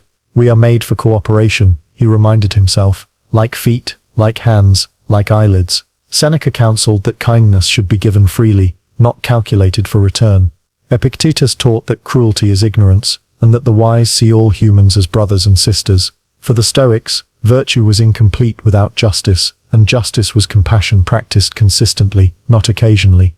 The Buddhists placed compassion, or karuna, at the very heart of the path.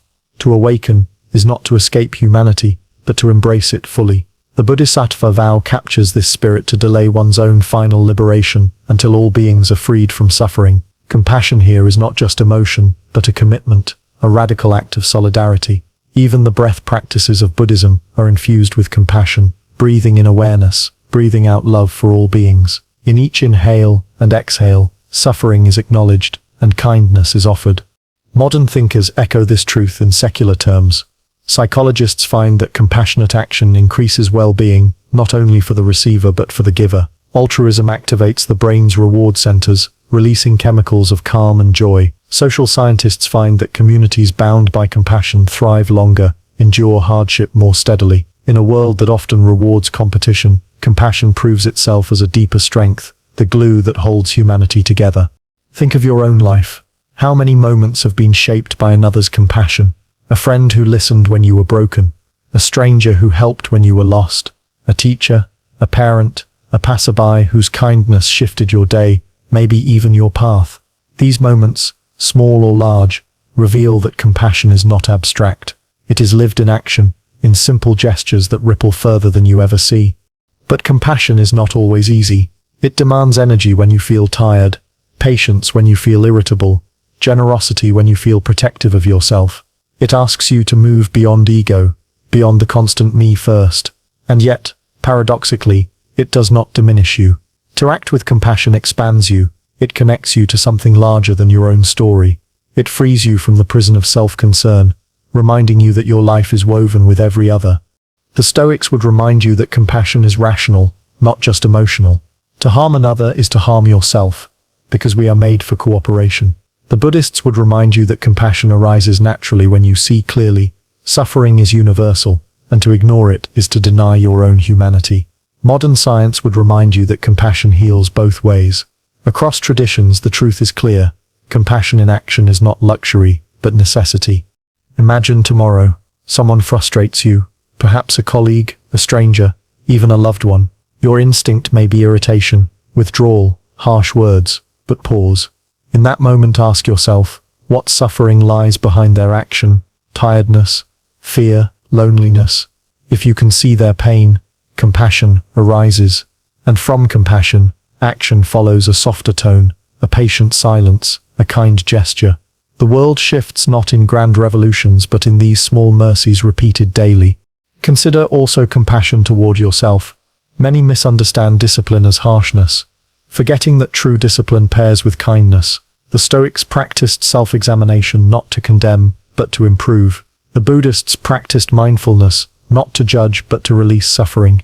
Modern therapists remind us that self-compassion is essential for resilience.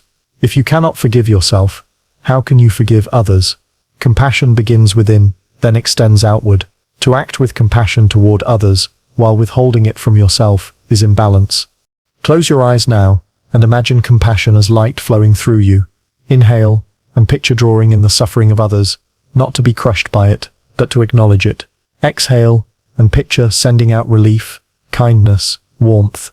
Inhale, the world's pain. Exhale, the world's comfort. This is not fantasy, it is practice. It softens the heart, sharpens the mind, and prepares you to act differently when the real moment comes. Compassion in action does not require great deeds. You need not save nations or end wars to live it. It may be as simple as listening fully when someone speaks, as small as holding the door, as quiet as not returning anger with anger. These are not trivial. They are the daily practice of compassion, the steady weaving of a gentler world. Tomorrow, when the chance arises, and it will, step toward compassion, not away. Offer patience where there is irritation. Offer kindness where there is indifference. Offer help where there is struggle. Each act may seem small, but together they create a life of meaning, a life aligned with wisdom. As you drift tonight, let compassion be your lullaby.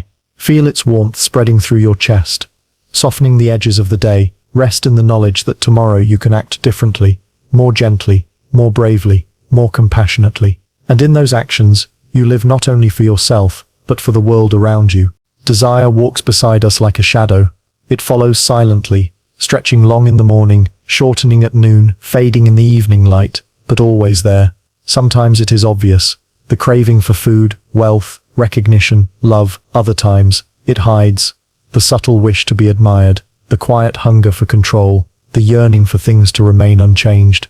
Desire itself is not evil, but when you chase shadows, you never grasp them. You run, you reach, and still they slip through your fingers. The Stoics, the Buddhists, and modern thinkers all warn, unchecked desire is not freedom but bondage. The Stoics spoke often of desire's trap.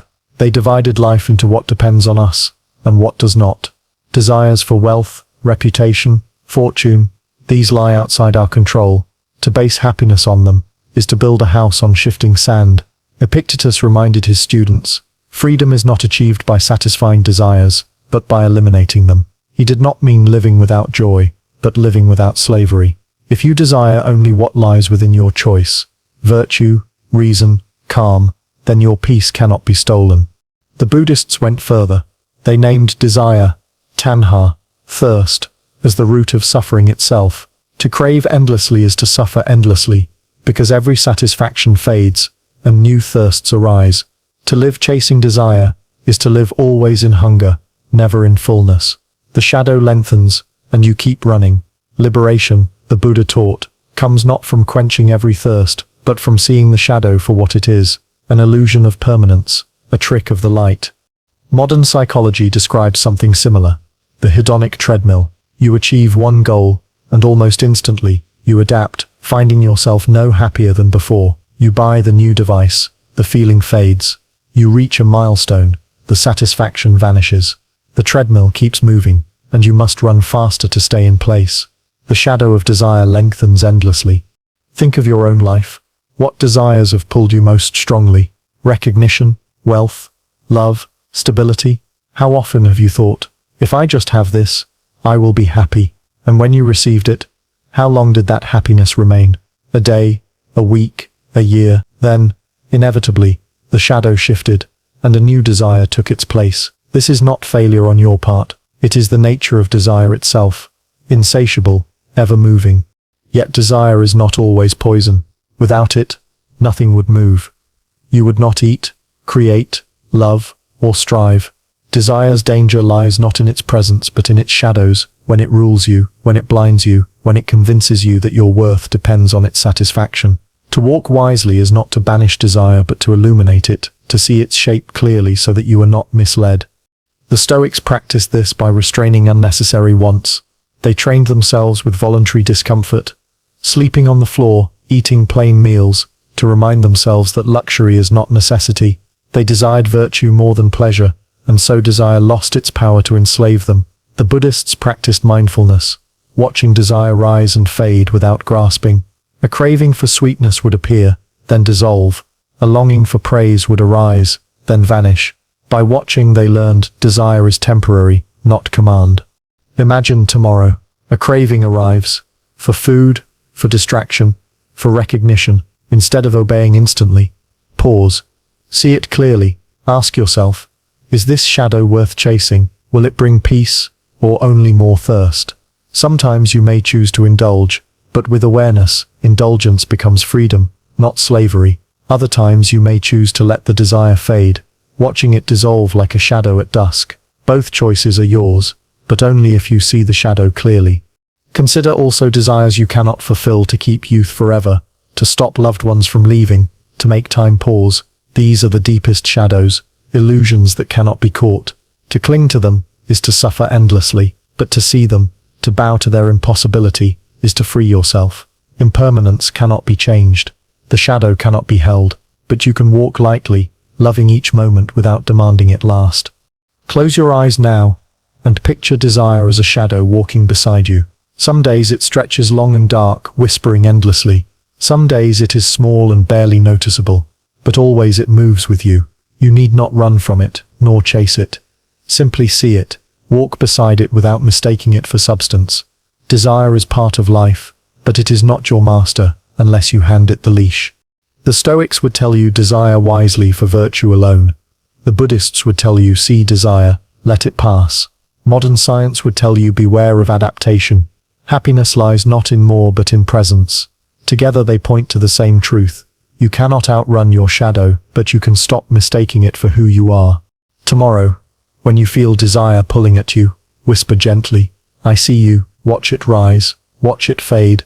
You are not the shadow, you are the walker. You are the awareness in which desire appears and disappears. Shadows move, you remain.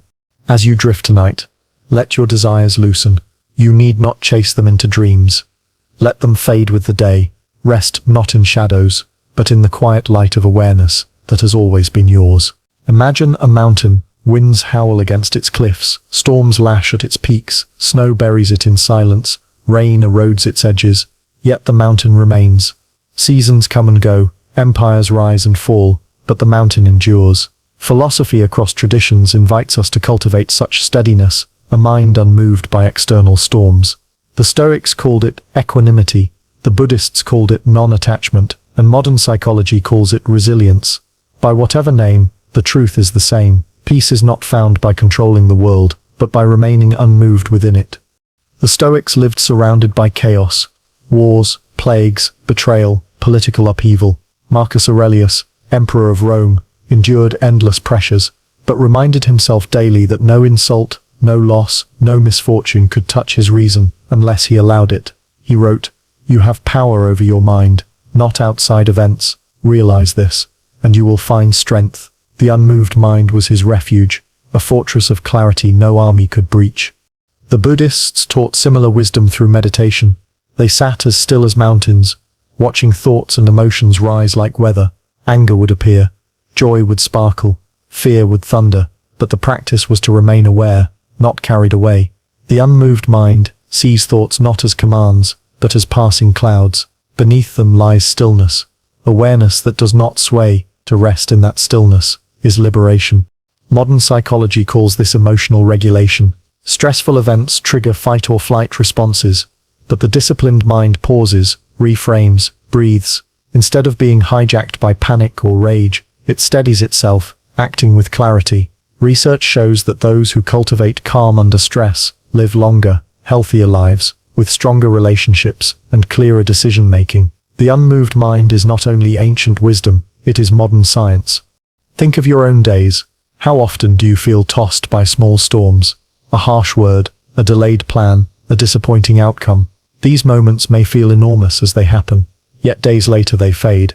But in the moment, they steal your peace. To cultivate an unmoved mind is to shorten that gap. Instead of days or hours, the calm returns in minutes, then moments. The mountain does not fall because of passing weather, nor must your mind. This does not mean numbness. The unmoved mind is not cold, detached from life's joys and sorrows. The Stoics loved their families deeply. The Buddhists felt compassion for all beings. Modern thinkers celebrate emotion's role in meaning. To be unmoved is not to feel nothing, but to not be enslaved by feeling, love without clinging, grieve without despair. Feel fully, yet remain steady. Like the mountain touched by storms but not toppled, you too can remain grounded while still touched by life. Imagine tomorrow. A colleague criticizes you unfairly. The natural impulse is anger, defense, resentment. But pause, breathe. Ask, does this insult truly touch me, or is it simply weather passing through?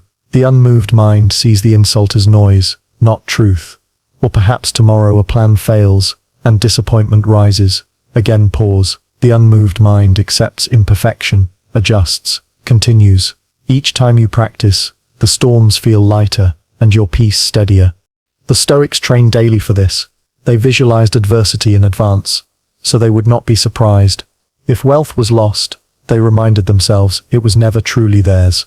If death arrived, they remembered it was part of nature. The Buddhists practiced by sitting through discomfort, not reacting to every itch or ache, teaching the mind to remain still. Both methods forged strength, not the strength of force, but the strength of steadiness. Close your eyes now, and picture your mind as that mountain. Thoughts and emotions blow across, like wind, rain, snow. Some are loud, some are gentle, but the mountain remains. Feel your breath as the anchor, rooting you deeper with each inhale, grounding you further with each exhale. No storm can uproot the mountain. No thought can uproot your awareness. This practice frees you from being ruled by circumstance. If your peace depends on everything going your way, you will always be restless. But if your peace depends only on your steadiness, nothing can steal it. This is the essence of freedom. Not freedom from storms, but freedom within them. Tomorrow, when chaos comes, as it always does, remember the mountain. Remember that being unmoved does not mean being unfeeling. It means being steady enough to feel without drowning, strong enough to face loss without breaking, clear enough to act without panic. The world will not stop shaking, but you can stop being shaken. As you drift tonight, let your mind settle like stone. Let thoughts blow past without clinging. Let emotions ripple and fade. Beneath it all, feel the stillness, vast and unmoved. This is your true mind. Steady, clear, free. The storms may rage, but within, the mountain remains. Every day, you are tempted by control. You plan, you schedule, you imagine outcomes. You try to bend the world to your will, and sometimes, control works. The meal you cook turns out right. The train arrives on time. The meeting goes as expected, but often, control slips through your hands. Weather changes plans. People act unpredictably. Illness interrupts routines. The Stoics, the Buddhists, and modern psychology all agree on this truth. You cannot control the world, only yourself. Peace arrives not through control, but through acceptance. The Stoics divided life into two categories: what is within your control and what is not. Within your control, your choices, your judgments, your actions. Outside your control, everything else. Other people, fortune, even your own body in the long run. To confuse these is to guarantee frustration. Epictetus reminded his students, if you desire only what is within your control, no one can ever hinder you. But if you crave control over what is not yours, you will always be disappointed. The Buddhists offered the same lesson in another language. Clinging to what changes, they taught, brings suffering. Trying to hold life still is like trying to hold water in your fist. The tighter you grip, the more it escapes.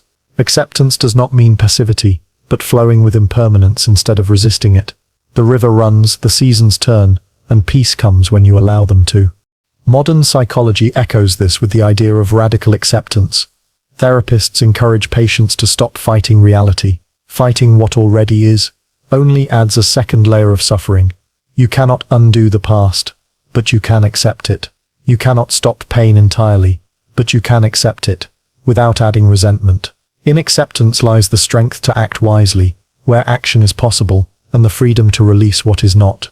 Consider your own life. How often have you exhausted yourself trying to control what cannot be controlled?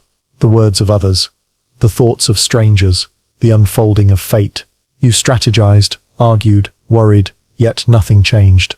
And how often have you felt relief when you finally let go? Acceptance is lighter than control. It opens your hands, your breath, your heart. This does not mean doing nothing. Acceptance is not apathy. The Stoics still acted. The Buddhists still taught. Modern thinkers still strive. The difference is focus. Acceptance means you act on what is truly yours, your choices, your virtues, and you release the rest. Control demands the world obey you. Acceptance frees you to move gracefully within the world as it is. Imagine tomorrow. Rain ruins your plans. A friend cancels. A project fails. You could rage, complain, resist, or you could breathe, accept, and adjust. Perhaps the rain becomes an invitation to rest. The cancelled meeting becomes space for reflection. The failure becomes instruction. Acceptance does not erase difficulty, but it transforms it. Instead of wall, you find doorway. Instead of burden, you find teacher. The Stoics trained this daily. Marcus Aurelius reminded himself each morning that he would meet ungrateful, selfish, or cruel people. By expecting this, he accepted it in advance, and so he was not surprised. The Buddhists sat with discomfort in meditation, accepting each itch, each ache, each restless thought, training themselves not to resist. Modern therapists ask patients to name reality aloud. This is happening. The simple statement breaks the cycle of denial and opens the door to peace. Acceptance also deepens love. If you demand others meet your expectations, love becomes control. But if you accept them as they are, love becomes freedom. The Stoics advised loving family while remembering their mortality, so that each day with them felt precious. The Buddhists extended compassion to all beings, even those who harmed them, accepting their ignorance as part of life. To accept is not to excuse but to recognize. Recognition clears space for kindness. Close your eyes now, and imagine yourself holding a rope, tied to a heavy boulder. You pull with all your strength, sweating, straining, demanding the boulder move, but it does not. Exhaustion builds. Now imagine releasing the rope. The boulder remains, but your suffering lessens instantly. The situation did not change. You did. This is the difference between control and acceptance. Acceptance over control is a practice, not a single decision. You will forget. You will resist. You will cling.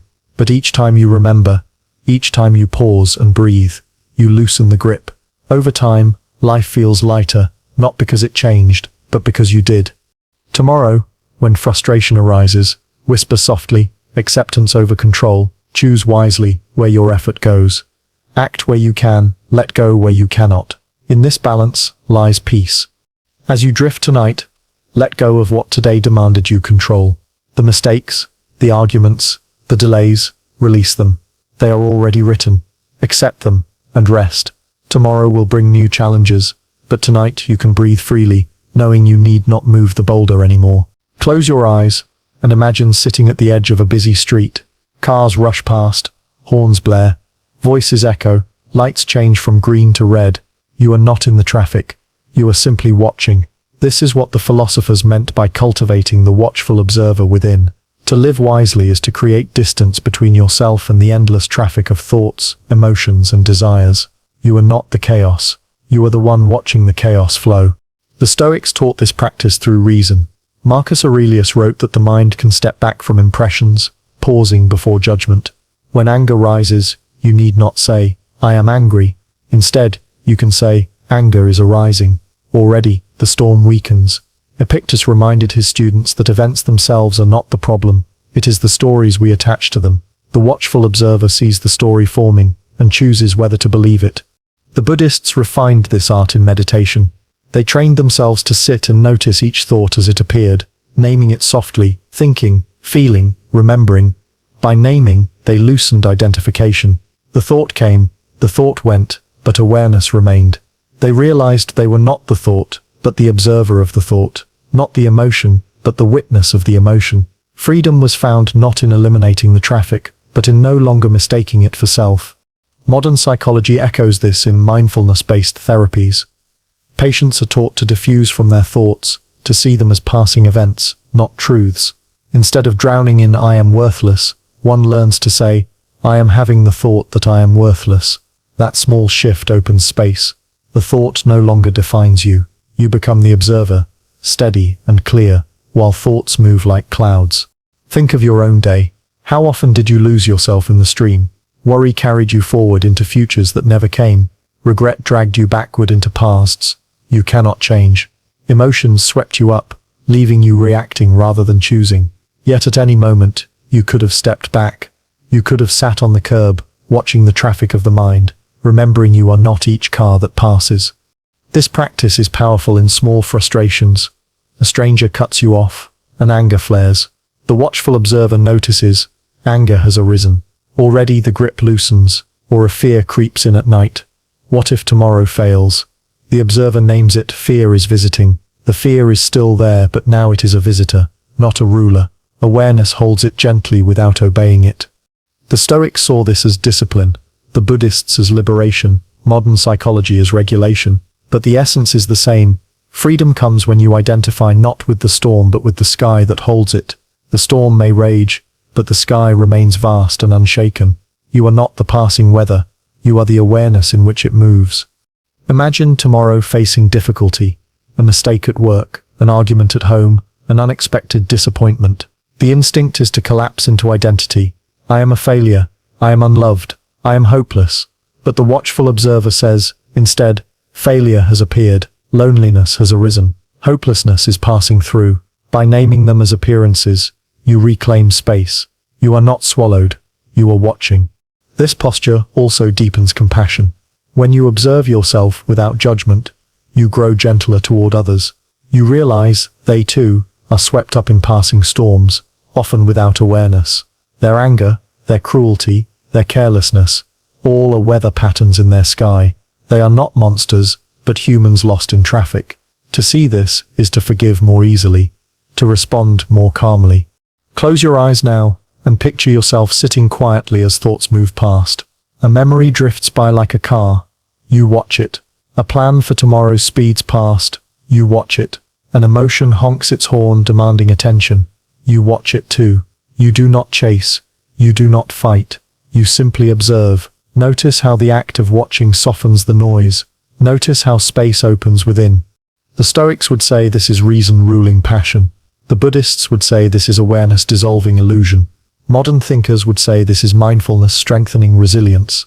But across all, the truth is the same. When you stand as the watchful observer, you are no longer at the mercy of thought and emotion. You are steady, spacious, free.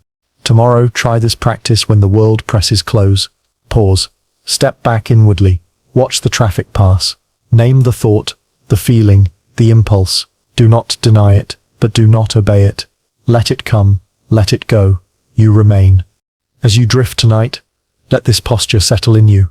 Thoughts may rise as you lie in the dark. Regrets, worries, memories. Let them pass like cars down a distant road. You need not stop them. You need not chase them. Just watch. Behind the movement lies stillness. Behind the noise lies silence. Behind the passing lies you, the watchful observer, unshaken, infinite. Life reveals itself not in pure clarity, but in tension, between joy and sorrow, control and surrender, strength and gentleness. To live as a human being is to stand in the middle of opposites, stretched between contradictions that cannot be resolved, but can be balanced. The philosophers of every age recognized this truth. They did not seek to erase one side of existence, but to learn the art of walking the line between them. Balance is not perfection. Balance is motion, an endless dance with opposing forces. The Stoics knew this in their pursuit of virtue. They did not say a man should be unmoved like stone, nor swept away like leaves. Instead, they urged moderation, courage balanced by caution, discipline tempered with kindness, justice guided by mercy. Marcus Aurelius spoke of aligning with nature, which itself balances fire and water, growth and decay, light and shadow. To follow nature was to live in harmony with its opposites, accepting that day needs night and order needs change. In the East, the Taoists expressed this through the yin and yang. White curls into black, black curls into white. Each contains a seed of the other. To cling to only one is to fall out of rhythm. They said the sage is like water, soft, yielding, and yet unstoppable. Strength alone can break, weakness alone collapses, but in their balance, power and humility become one. The middle way of the Buddha was another echo of this truth, not indulgence, not denial, but a steady path between extremes. In the modern world, the same lesson reappears in psychology and science. Too much order becomes rigidity, too much chaos becomes destruction.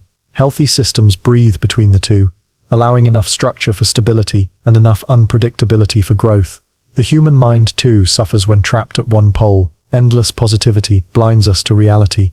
Endless negativity crushes hope. Balance restores perspective, reminding us that to be fully alive is to embrace both sides. Think of your own life. Perhaps you have clung too tightly to control, planning every moment, resisting uncertainty. Yet, life, with its unpredictability, shakes free of such grip. Or perhaps you surrendered too easily, letting fate toss you, refusing to take responsibility. Both extremes leave you suffering. Balance comes in holding responsibility, while accepting limits, in acting with care while surrendering outcomes. This is not weakness, but wisdom. The wisdom of knowing where effort ends, and letting go begins. Imagine the rhythm of breath. Inhale, exhale. If you only inhale, you suffocate. If you only exhale, you vanish. Life continues because both exist, each necessary, each incomplete without the other. In this way, balance is not a static point, but a rhythm, a returning, a movement. The watchful observer learns to sway gently with life's tides, never clinging too long to one shore. Consider love. To love fully is to balance giving and receiving. Give without boundaries, and you are emptied. Receive without giving, and you grow hollow. True love breathes, reaching out, drawing back, flowing between two hearts. Or think of strength. A sword that never bends shatters, a tree that yields to wind survives. Balance allows endurance, a harmony that outlasts force. The ancients knew that opposites are not enemies, but partners. Night teaches the meaning of day. Pain deepens our gratitude for joy. Silence makes music possible. Without one, the other loses meaning. The philosopher does not deny pain, loss, or fear, but integrates them into the whole. To push one side away is to push life itself away. As you rest tonight, reflect on the opposites within you. Your hopes and your fears, your tenderness and your pride, your longing for freedom and your need for safety. None are mistakes, all belong. The task is not to destroy one for the sake of the other, but to let them coexist, to let them dance within you. Balance is not found by eliminating struggle, but by embracing it with grace. In practice, this means pausing when you feel pulled too far. When discipline hardens into cruelty, soften. When compassion dissolves into weakness, strengthen. When joy blinds you to sorrow, remember its shadow. When despair grips you, recall joy as its partner. To live balanced is to return again and again to the middle path, never frozen, always adjusting, always alive. Picture yourself standing at twilight, when day leans into night. The air holds both warmth and chill, light and shadow. You breathe in the meeting of opposites, and for a moment, you understand. This is balance, not choosing one, not fearing the other, but dwelling in the space where both exist. As you drift into sleep, let your mind rest on this rhythm. Inhale, exhale, light, dark, effort, release. The opposites that once seemed enemies reveal themselves as teachers, shaping you with their contrast. You need not master them, only learn to move with them. For balance is not the end of the journey, it is the way of walking it. Death has always been our most patient teacher. It waits, quietly, never rushing, never absent, always present in the background of life. For the Stoics, the thought of death was not morbid but clarifying. Marcus Aurelius wrote, "You could leave life right now. Let that determine what you do and say and think." To remember mortality was to strip away illusions, to see what truly mattered. When you know time is limited, you waste less of it. When you know every breath could be your last, you learn to breathe with gratitude. The Stoics called this memento mori, remember that you must die, but their intention was not despair. It was liberation. We spend so much of our lives caught in trivialities, anxieties about reputation, the endless chase of possessions, the pettiness of quarrels. Death shrinks all of these. Against the horizon of mortality, what once seemed urgent often dissolves. What remains is simple: virtue, kindness, presence. Death is the great editor of priorities. In Eastern philosophy, mortality is not an interruption, but a continuation. The Buddha taught impermanence. All things that arise must also fall. Life flows like a river. No moment can be held. No body can last forever. To cling to permanence is to suffer. To accept impermanence is to be free. Death, then, is not the enemy, but the most natural of transformations. The leaf falling from the tree nourishes the soil for new growth. The setting sun makes space for night and stars. To resist death is to resist life itself. Modern philosophy and psychology also confront mortality, though often with unease. Ernest Becker wrote that much of human culture is built as a defense against death, monuments, achievements, even social roles designed to create a sense of permanence. Yet he warned that denial of death can make us restless, anxious, violent in our attempt to avoid the inevitable. Facing death directly, however, brings peace. When we stop pretending we are immortal, we can finally live authentically. Think of your own relationship to death. Perhaps you fear it, as most do. The silence, the unknown, the end of your story. But ask yourself, is it not death that makes the story precious? A book without an ending would ramble without meaning. A song without a final note would never resolve. Your mortality is not a flaw, but the frame that gives your life shape. The Stoics practiced death in small ways. They imagined loss before it came, not to despair but to be prepared. Epictetus advised remembering that everyone you love is mortal, so when the day comes you are not shattered, but grateful for the time given. This is not coldness. It is the deepest form of love, to appreciate without clinging, to cherish without demanding forever. Consider how death guides choice. If you knew you had only 1 year to live, how would you spend it? If you knew tomorrow was not promised, what words would you say tonight? Death is not only an ending, it is a compass. It points you toward what cannot be postponed. Forgiveness, courage, tenderness, truth. Even in sleep, death whispers its lesson. To close your eyes is a small rehearsal for letting go. Each night you surrender consciousness, trusting you will return. One day you will not, but until then, each waking is a gift, each morning a reminder that life continues for now. Imagine sitting by a quiet graveyard at dusk. The air is still, the stones weathered, names carved by hands long gone. At first, the thought is unsettling. So many lives, finished. But then you feel the gentleness of it. These were people like you, with joys and griefs, with laughter and mistakes. They too feared and hoped. Now they rest, and the world continues. You realize you are part of this same cycle, not separate, not forgotten, but woven into the great fabric of time. Mortality does not ask us to rush, but to savor.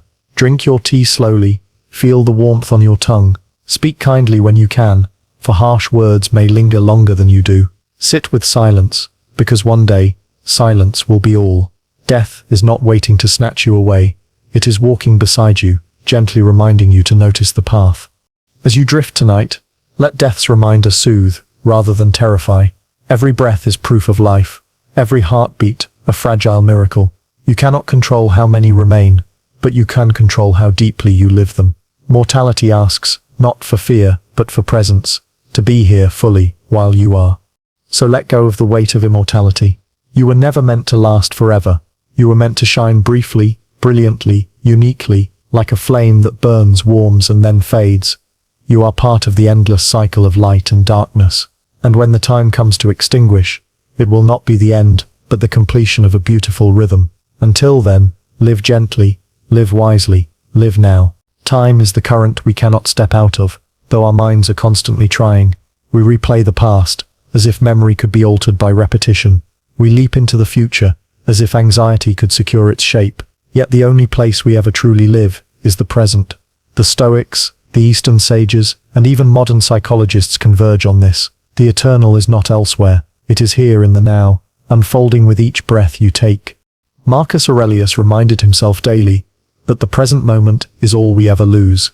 He understood that to mourn the past or fear the future is to abandon the only possession we ever hold. The Stoic practice was to ground attention in what can be acted upon now, to measure life not in years, but in choices made moment by moment. Regret and worry fade when the present is taken seriously, when each second is honored as if it were complete in itself. Zen Buddhism echoes this with fierce clarity. A monk once asked a master the essence of practice. The master replied, "When hungry, eat; when tired, sleep." It sounds absurdly simple, but in simplicity lies depth. To eat without distraction, to sleep without worry, to walk without plotting 10 steps ahead. This is to touch eternity. For eternity is not infinite time stretched forward. Eternity is timeless presence, the fullness of now. The Taoist tradition speaks of flowing with the way of things, of not resisting what already is. If the river is your moment, do not fight upstream, let it carry you. Modern mindfulness teachings borrow this wisdom, urging us to notice the breath, the taste of food, the weight of the body resting. The science now affirms what ancients intuited. Awareness of the present reduces stress, softens anxiety, heals the restless mind. And yet, how difficult it is to remain here. The modern world trains us to escape the now. Notifications tug us forward. Advertisements pull us elsewhere. Nostalgia drags us backward. The result is a scattered existence, body in one place, mind in another. We check the clock while missing the life happening within that very second. We exist as if eternity were hidden in some distant achievement, some future success. But eternity does not wait ahead. It hides beneath your distractions, already complete. Think of a candle. Its flame does not burn in the past or future. It burns only in the present. Its light is eternal, not because it lasts forever, but because it fills the now completely. You too are a flame. When you live fully in the present, you touch the eternal.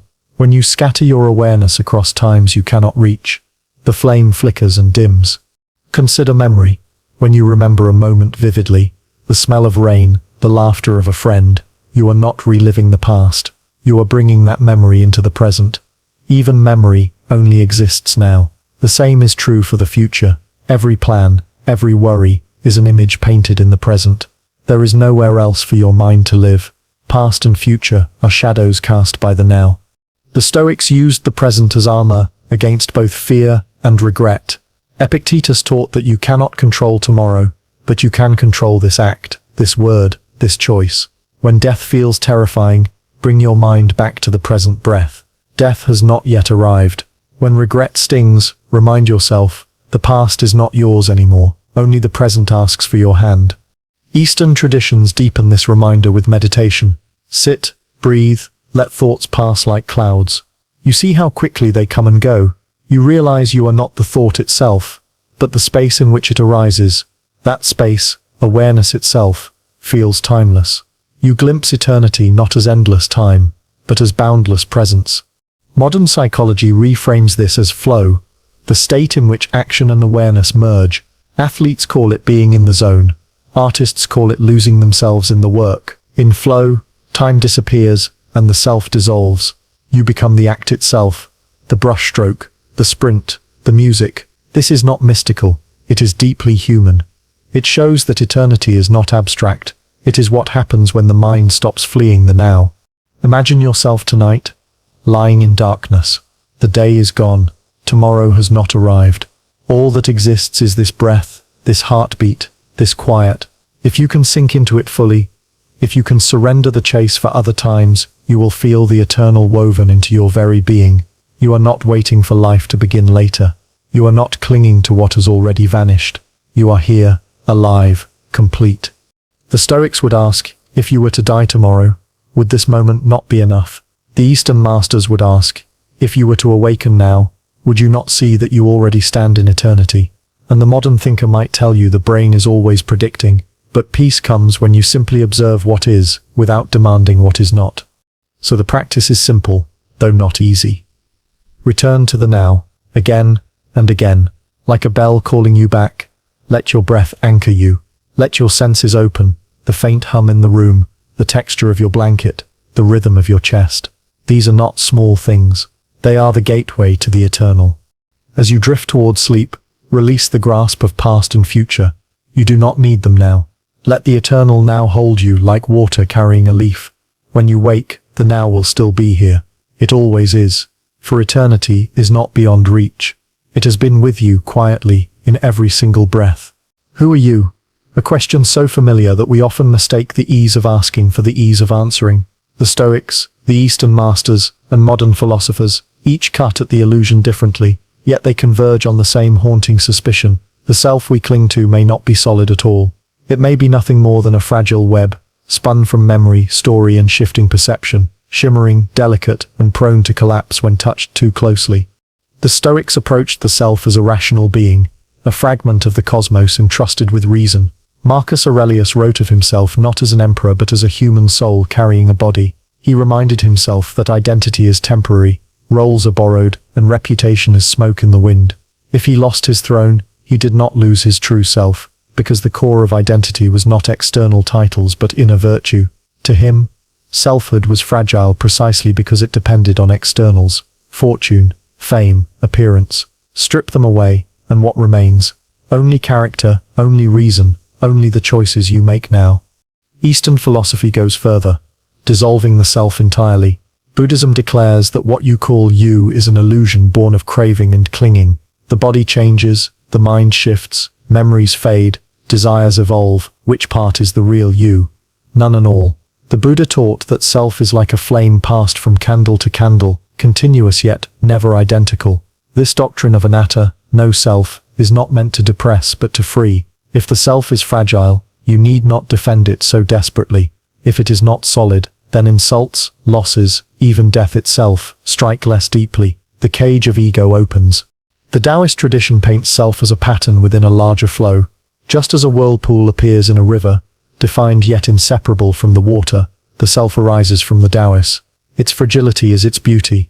You cannot grasp a whirlpool in your hand without losing it. The Taoist sage laughs at the attempt to harden identity. To cling too tightly is to miss the dance. Better to let self ebb and shift, like clouds drifting across a wide sky. Modern philosophy and psychology have joined this ancient suspicion. Neuroscience tells us there is no single center in the brain where the self resides. Instead, there is a network, a fragile web of firing neurons, weaving together sensation, memory, and thought into a narrative. Identity is a story the brain tells itself, and like any story, it can change with time, with trauma, with new experience. Psychologists remind us that we are different people in different contexts. Parent, worker, lover, child. Which mask is the real self? Perhaps none, perhaps all. And yet, though fragile, the illusion of self feels immovable. You wake and say, I am me, without questioning what me contains. But pause, recall yourself at age 10. You would not recognize your thoughts, your voice, your body now. Are you still that child? Recall yourself 10 years from now. Will that version still be you? The fragile web stretches, reforms, and yet the illusion of continuity persists. The Stoics would say, do not fear this fragility, build virtue in the moment, for that is the only self you can truly cultivate. There is also liberation in fragility. Think of a spider's web at dawn, glistening with dew. Its beauty lies in its delicacy, in how it trembles with the slightest breeze. So too with the self. If identity is not granite but thread, you need not drag it like a burden. You can allow it to shimmer and shift, reflecting different light at different hours. Eastern meditation reveals this directly. When you sit and observe thoughts without attachment, you see how swiftly they arise and vanish. One moment angry, the next calm, then bored, then curious. Where in that flux is the real self? Nowhere, and everywhere. The fragility of self also reveals compassion. If you are not a fixed solid entity, neither is anyone else. The enemy you despise is also a web of conditioning, memories, fears. The friend you love is a shifting mosaic of moments. To realize this is to soften judgment. To realize this is to forgive. The Stoic discipline, the Buddhist practice, and modern therapy all find common ground here. The more you loosen your grip on the idea of self, the more you see others not as threats, but as fellow travelers in a shared fragility. But fragility can also frighten. The modern world tells you to define yourself endlessly, through jobs, brands, identities, achievements. Who are you, is answered by resumes and possessions. Yet when life pulls one away, when work is lost, when beauty fades, when fortune shifts, the web quivers, threatens collapse. What then? The ancient answer is clear. Root yourself not in the fragile strands but in what underlies them. For Stoics, it is reason and virtue. For Buddhists, it is awareness and compassion. For Taoists, it is the flow of the Taoists. For modern thinkers, it is the acceptance that narrative is fluid, and that is enough. Tonight, as you drift in this thought, imagine yourself as a web shimmering in moonlight. Each strand is a memory, a habit, a role you play. Notice how delicate it is, how easily it could be rewoven. This is not a weakness but a gift. If the web can be remade, then you are not trapped. You can change, you can release, you can become. The fragile web of self is not a cage but a veil. Look through it gently, and you see the world more clearly. Hold it too tightly, and it tears. To live wisely is to honor the web without mistaking it for stone, to step lightly within the illusion, while knowing it is an illusion. The Stoics, the Eastern sages, and the modern voices whisper the same. Do not cling to what was never solid. Walk gently, breathe deeply, and let the web shimmer as it will. In every age, people have mistaken complexity for wisdom. We believe that the more intricate something is, the more valuable it must be. The more possessions we own, the more knowledge we hoard, the more complicated our lives become, the more we imagine we are living fully. Yet again and again, the great traditions remind us that real strength lies not in accumulation, but in simplicity. A simple life, a clear mind, an uncluttered spirit. These form a foundation far sturdier than the fragile towers of endless complication. The Stoics were perhaps the most practical in this. Epictetus, once a slave, urged his students to consider how little was truly necessary. Wealth consists not in having great possessions, he said, but in having few wants. For the Stoics, strength is not found in adding layers of protection, but in shedding dependence. A soldier burdened with too much armor cannot move. A mind burdened with too many desires cannot act.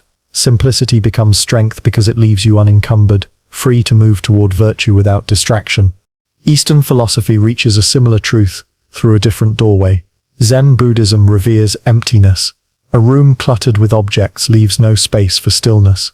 A mind cluttered with thought leaves no space for insight. The Zen monk sweeps the floor not just to clean, but to cultivate a mind that does not cling to excess. A teacup must be empty before it can be filled. Simplicity here is not lack but openness. It is the fertile ground where clarity can grow. The Taoist sages wove this lesson into parable. Laozi wrote, "It is not the clay that makes the vessel useful, but the empty space inside. What is useful about a window is not the wood or glass but the opening through which light flows." In this way, strength comes not from accumulation, but from what is left untouched. The Taoist sage moves with ease precisely because they do not drag unnecessary baggage along the way. The more simply you walk, the farther you can go. Modern psychology too has uncovered the hidden power of simplicity. Decision fatigue, the exhaustion that comes from making too many choices, erodes our willpower. Researchers show that simplifying routine frees energy for what matters. Steve Jobs wore the same black turtleneck daily, not as eccentricity, but as discipline. One less choice, one more reserve of focus. Minimalist movements echo ancient wisdom. A life less cluttered allows room for meaning. In simplicity, there is strength because attention is finite. To scatter it thinly is to weaken it. To focus it sharply is to wield it like fire. And yet, simplicity is not easy. Complexity seduces. The marketplace thrives on persuading you that strength lies in having more devices, more clothes, more titles. Social media lures you into thinking identity itself must be complicated. Layers of profiles, curated images, endless connections. Against this tide, simplicity looks like poverty. But look closer. A single clear glass of water refreshes more than a banquet of over-seasoned dishes. One true friend steadies more than 1,000 acquaintances. Simplicity is not absence but refinement, like a sculptor chipping away marble to reveal the hidden form. There is also a moral strength in simplicity. When desires multiply, so too do compromises. A person chasing wealth alone may betray values. A person chasing approval may distort themselves to please everyone. But a person whose life is simple, anchored in clear principles, guided by few wants, is difficult to sway. The Stoics called this fortitude, the capacity to withstand storms because the structure is solid. A simple house endures where a palace collapses under its own weight. Eastern traditions remind us that suffering too is multiplied by complication. When we cling to too many things, we create endless points of vulnerability. Every possession is a potential loss. Every status a potential humiliation. Simplicity narrows the avenues of suffering. The monk with one bowl fears little theft. The farmer with modest needs sleeps more soundly than the merchant with overflowing warehouses. Simplicity is not weakness but resilience, because what little you have cannot easily be taken. Consider also the strength simplicity brings to thought itself. A complicated argument can hide error. A simple truth, when clear, endures. Do unto others as you would have them do unto you, has outlasted volumes of ethical speculation. In the same way, live according to nature, as the Stoics urged, has carried across centuries. The strength of simplicity is its durability. Complexity may dazzle, but simplicity remains when the glitter fades. But simplicity does not mean withdrawal from life, nor denial of beauty. It does not mean stripping down until nothing remains. Rather, it is a kind of harmony, enough, but not too much, clear but not barren. The Japanese concept of wabi-sabi celebrates simplicity tinged with imperfection, a single flower in a rough vase, a quiet room with light falling across worn wood. Strength here lies not in abundance, but in balance, in knowing when to stop, in having the discipline to say this is enough. As you lie listening, reflect on your own life. How much of your burden is self-chosen? How many complications are invitations to weakness disguised as wealth? Imagine setting them down, one by one, the excess possessions, the unnecessary grudges, the layers of identity that tire you. What remains? You, breathing, present, alive. Is that not enough? Is that not the core of strength? The Stoics, the Buddhists, the Taoists, and the modern thinkers all whisper the same. Strength is not in more, but in less. The oak tree endures storms not because it collects branches endlessly, but because its roots are deep, its form is simple. A river cuts through stone, not because it is complicated, but because it is steady. So tonight, let simplicity be your shield. Let go of one unnecessary weight, even if only in imagination. Rest in the uncluttered space of your own breath. In the quiet, in the simple, you may discover strength greater than all the noise combined. When you stand before a mirror, you see not the thing itself but its reflection. You move your hand, and the hand in the glass follows. You smile, and the face smiles back. The mirror does not create, it does not judge, it simply reflects. Philosophy, across traditions, has often likened the mind to such a mirror. Yet unlike glass, our mental surface is rarely still. Ripples distort, dust obscures, and sometimes we mistake the reflection for reality itself. To understand the mind as mirror is to explore both its clarity and its illusions. The Stoics, always concerned with the discipline of perception, believed much of human misery arose not from the world but from how the mind reflected it. Marcus Aurelius reminded himself that if you are distressed by anything external, the pain is not due to the thing itself, but to your estimate of it. The mirror of the mind then has power. It can show a storm as catastrophe, or as passing weather. The event does not change, but the reflection does. To polish the mind's mirror is to polish the art of judgment. Eastern philosophy, too, leaned heavily on this metaphor. In Zen Buddhism, the mind is described as a mirror that naturally shines, but which becomes obscured by dust. Thoughts, attachments, desires, each is a speck clouding the reflection. The practice of meditation is not to force the mirror to show something new, but simply to wipe away the dust.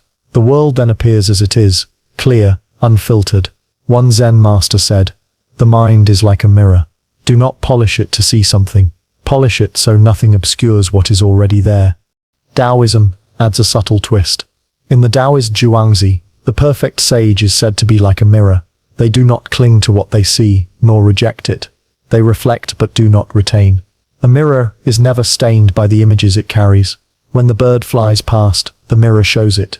When the bird leaves, nothing is left behind. This is the Taoist vision of non-attachment, to meet life's images as they pass without grasping or resisting. Such fluidity is a strength that allows the sage to live in harmony with the flow of the Taois. Modern psychology, though it does not speak of mirrors in mystical tones, uncovers a similar truth. Cognitive science reveals that the brain is less a recorder of reality and more an interpreter. Perception is shaped, filtered and colored by prior beliefs, emotions and biases. Our mirror is never entirely clean. Cognitive behavioral therapy, for instance, teaches us to question distorted reflections, catastrophic thinking, all or nothing judgments, false beliefs about ourselves. To reframe is to polish the mirror, not to change the world, but to alter the reflection we see. And yet, even with polishing, the danger remains of mistaking the mirror for the thing itself. We confuse our thoughts about reality with reality itself. A mirror shows an image, but not the substance. A reflection of fire cannot burn you. A reflection of water cannot quench thirst. The Stoics warned against chasing shadows, valuing reputation, wealth, appearances, mistaking reflections for essence. Eastern traditions called this illusion Maya. The world as reflected in thought is not the world as it truly is. To remember this is to avoid becoming lost in appearances. There is also a moral teaching hidden in the metaphor. Just as a mirror reflects whatever stands before it, so too the mind reflects the world it inhabits. A mind surrounded by cruelty may grow sharp and cold. A mind surrounded by kindness may soften into compassion. The mirror of consciousness does not stand entirely apart. It is shaped by what it reflects. Thus, choosing what enters the mind, the company we keep, the words we consume, the habits we practice, becomes vital. We are not passive glass, but reflective beings capable of tending the light we receive. But the mirror is not only passive, it is also revealing. When you look into it, you do not just see the world, you see yourself. The mind mirrors not only external events, but also its own inner states. Anger shows itself in the distortion of vision. Love brightens perception. Self-reflection is the mirror turned inward. The examined life Socrates praised. To look honestly at what the mind reflects is to confront both dust and clarity, both bias and truth. This is the beginning of wisdom, to see not just what the mirror shows, but how it shows. And still, the mirror offers paradox. If the mind is a mirror, then who is the one looking? Are we the reflection, the glass, or the observer standing before it? Eastern traditions sometimes answer, none of these. The sense of self itself may be another reflection, an image mistaken for substance. The Buddhist teaching of non-self suggests that the mirror shows faces, but behind them there is only clear, empty glass. Modern neuroscience edges towards similar puzzles, finding no single self in the brain, but only processes reflecting one another endlessly. Perhaps the mirror is reflecting nothing at all. So what does it mean for you, lying here in quiet, to live with the mind as mirror? It means remembering that much of suffering comes from dust, old beliefs, restless thoughts, attachments. It means learning to polish gently, not with force but with patience, until the reflection grows clearer. It means remembering not to mistake the image for the reality, nor to cling to the bird that flies across the glass. It means, too, using the mirror not only to see the world but to see yourself, honestly and without disguise. In the end, the mirror is a symbol of possibility. A tarnished mirror distorts and deceives, but a clear one offers truth. Life will always leave streaks and smudges, but within you remains that capacity for clarity. The Stoics urge discipline, Zen urges stillness, Taoism urges flow, psychology urges reframing. Each in its way teaches you to care for the mirror you carry. Tonight, let your mind rest as that mirror. Thoughts will pass, let them reflect, and then dissolve. Feelings will arise, let them shimmer and fade. You need not grasp them, you need not resist them. Simply reflect. And in that reflection, perhaps you will glimpse not only the world but the deep, quiet space in which both the world and you appear. The mind's mirror, polished by attention, becomes not just a surface but a doorway, into stillness, into strength, into peace. In every age, human beings have wrestled with the tension between effort and ease. We are taught from youth that success requires striving, pushing, bending the world to our will. Yet philosophy has always whispered an opposite truth. Sometimes the deepest harmony is found not by force but by letting go, by yielding as water yields, by allowing the natural currents of life to carry us. Harmony without force is a principle woven through Stoic discipline, Eastern wisdom, and modern psychology alike, a reminder that there is strength in gentleness and freedom in release. The Stoics did not deny the value of effort, but they cautioned against wasting energy on what lies beyond our control. Epictetus said, "Make the best use of what is in your power, and take the rest as it happens." Here harmony comes, not from fighting the tide, but from aligning with it. A sailor cannot command the wind. He adjusts his sails. By refusing to force outcomes, the Stoic avoids both despair and arrogance. The discipline lies in distinguishing where action is useful and where acceptance is wiser. To live with this discernment is to live in balance. In Eastern traditions, the idea deepens into poetry. Taoism speaks of wu-wei, often translated as non-doing or effortless action. It is not laziness nor passivity, but the art of moving in harmony with the flow of the Tao. Just as water finds its path down the mountain, not by force but by yielding, so the wise person acts without strain. The Taoist sage becomes like bamboo, supple, bending in the storm, yet never breaking. This yielding is strength, a paradox to the rigid mind but a truth revealed in nature. To force is to fracture, to yield is to endure. Zen Buddhism echoes this through the practice of presence. When one sits in meditation, there is no effort to stop thought, no battle against distraction. Instead, awareness returns gently, like a feather settling on the surface of water. This is harmony without force, not clinging, not pushing away, simply allowing the mind to rest in its natural rhythm. The Zen student learns that enlightenment cannot be grabbed. It must arrive uninvited, like a breeze through an open window. Effort, paradoxically, is what prevents its coming. Only in relaxation, in trust, does it reveal itself. Modern psychology has discovered similar patterns. In therapy, forcing change often backfires. Resistance grows stronger when it is fought. Acceptance and commitment therapy teaches instead to notice thoughts and feelings without wrestling with them, to allow discomfort to exist while still moving toward valued actions. A panic attack, when fought, becomes unbearable. When allowed, it often softens. Motivation too is fragile. Self-determination flourishes when people feel autonomous, but withers under coercion. Harmony emerges when effort is chosen freely, not imposed, when life is shaped gently rather than squeezed. Nature itself demonstrates this principle. Rivers carve valleys, not by brute force, but by persistence, by flowing where gravity leads them. Seeds split stone not by sudden violence, but by steady growth. Even the human body thrives in balance. Muscles strengthen through resistance, but only when paired with rest. Health requires tension and release, not endless strain. Harmony is not the absence of action, but the right proportion of action and ease. Force disrupts the rhythm. Gentleness restores it. Yet humans cling to force, mistaking it for control. We push conversations, demanding to be understood. We force productivity, exhausting ourselves into burnout. We force love, grasping at relationships that cannot hold. In each case, the more we grip, the more it slips away. The lesson of harmony without force is not that we should never act, but that we should act with the grain of reality, not against it. A hand open receives more than a fist clenched. The Stoics warned of this grasping mind. They spoke of the futility of rage against events, the madness of demanding the universe bend to our plans. To live well was to accept fate, not as an enemy, but as a partner. Marcus Aurelius reminded himself, "The impediment to action advances action. What stands in the way becomes the way." This is harmony, not erasing obstacles by sheer power, but turning them into steps. Force resists, wisdom flows. Eastern traditions expand the lesson into compassion. Forcing others to change rarely works, but meeting them with patience often does. The Buddha taught that hatred is never ended by hatred, only by love. A mind in harmony does not impose. It embraces non-violence. In this sense is not weakness but the deepest recognition that force breeds only more force. Harmony without force becomes not just personal wisdom but social healing. Even in modern science of leadership and relationships, the same truth appears. Teams work best not under domination but under trust. Creativity blooms where people feel safe, not pressured.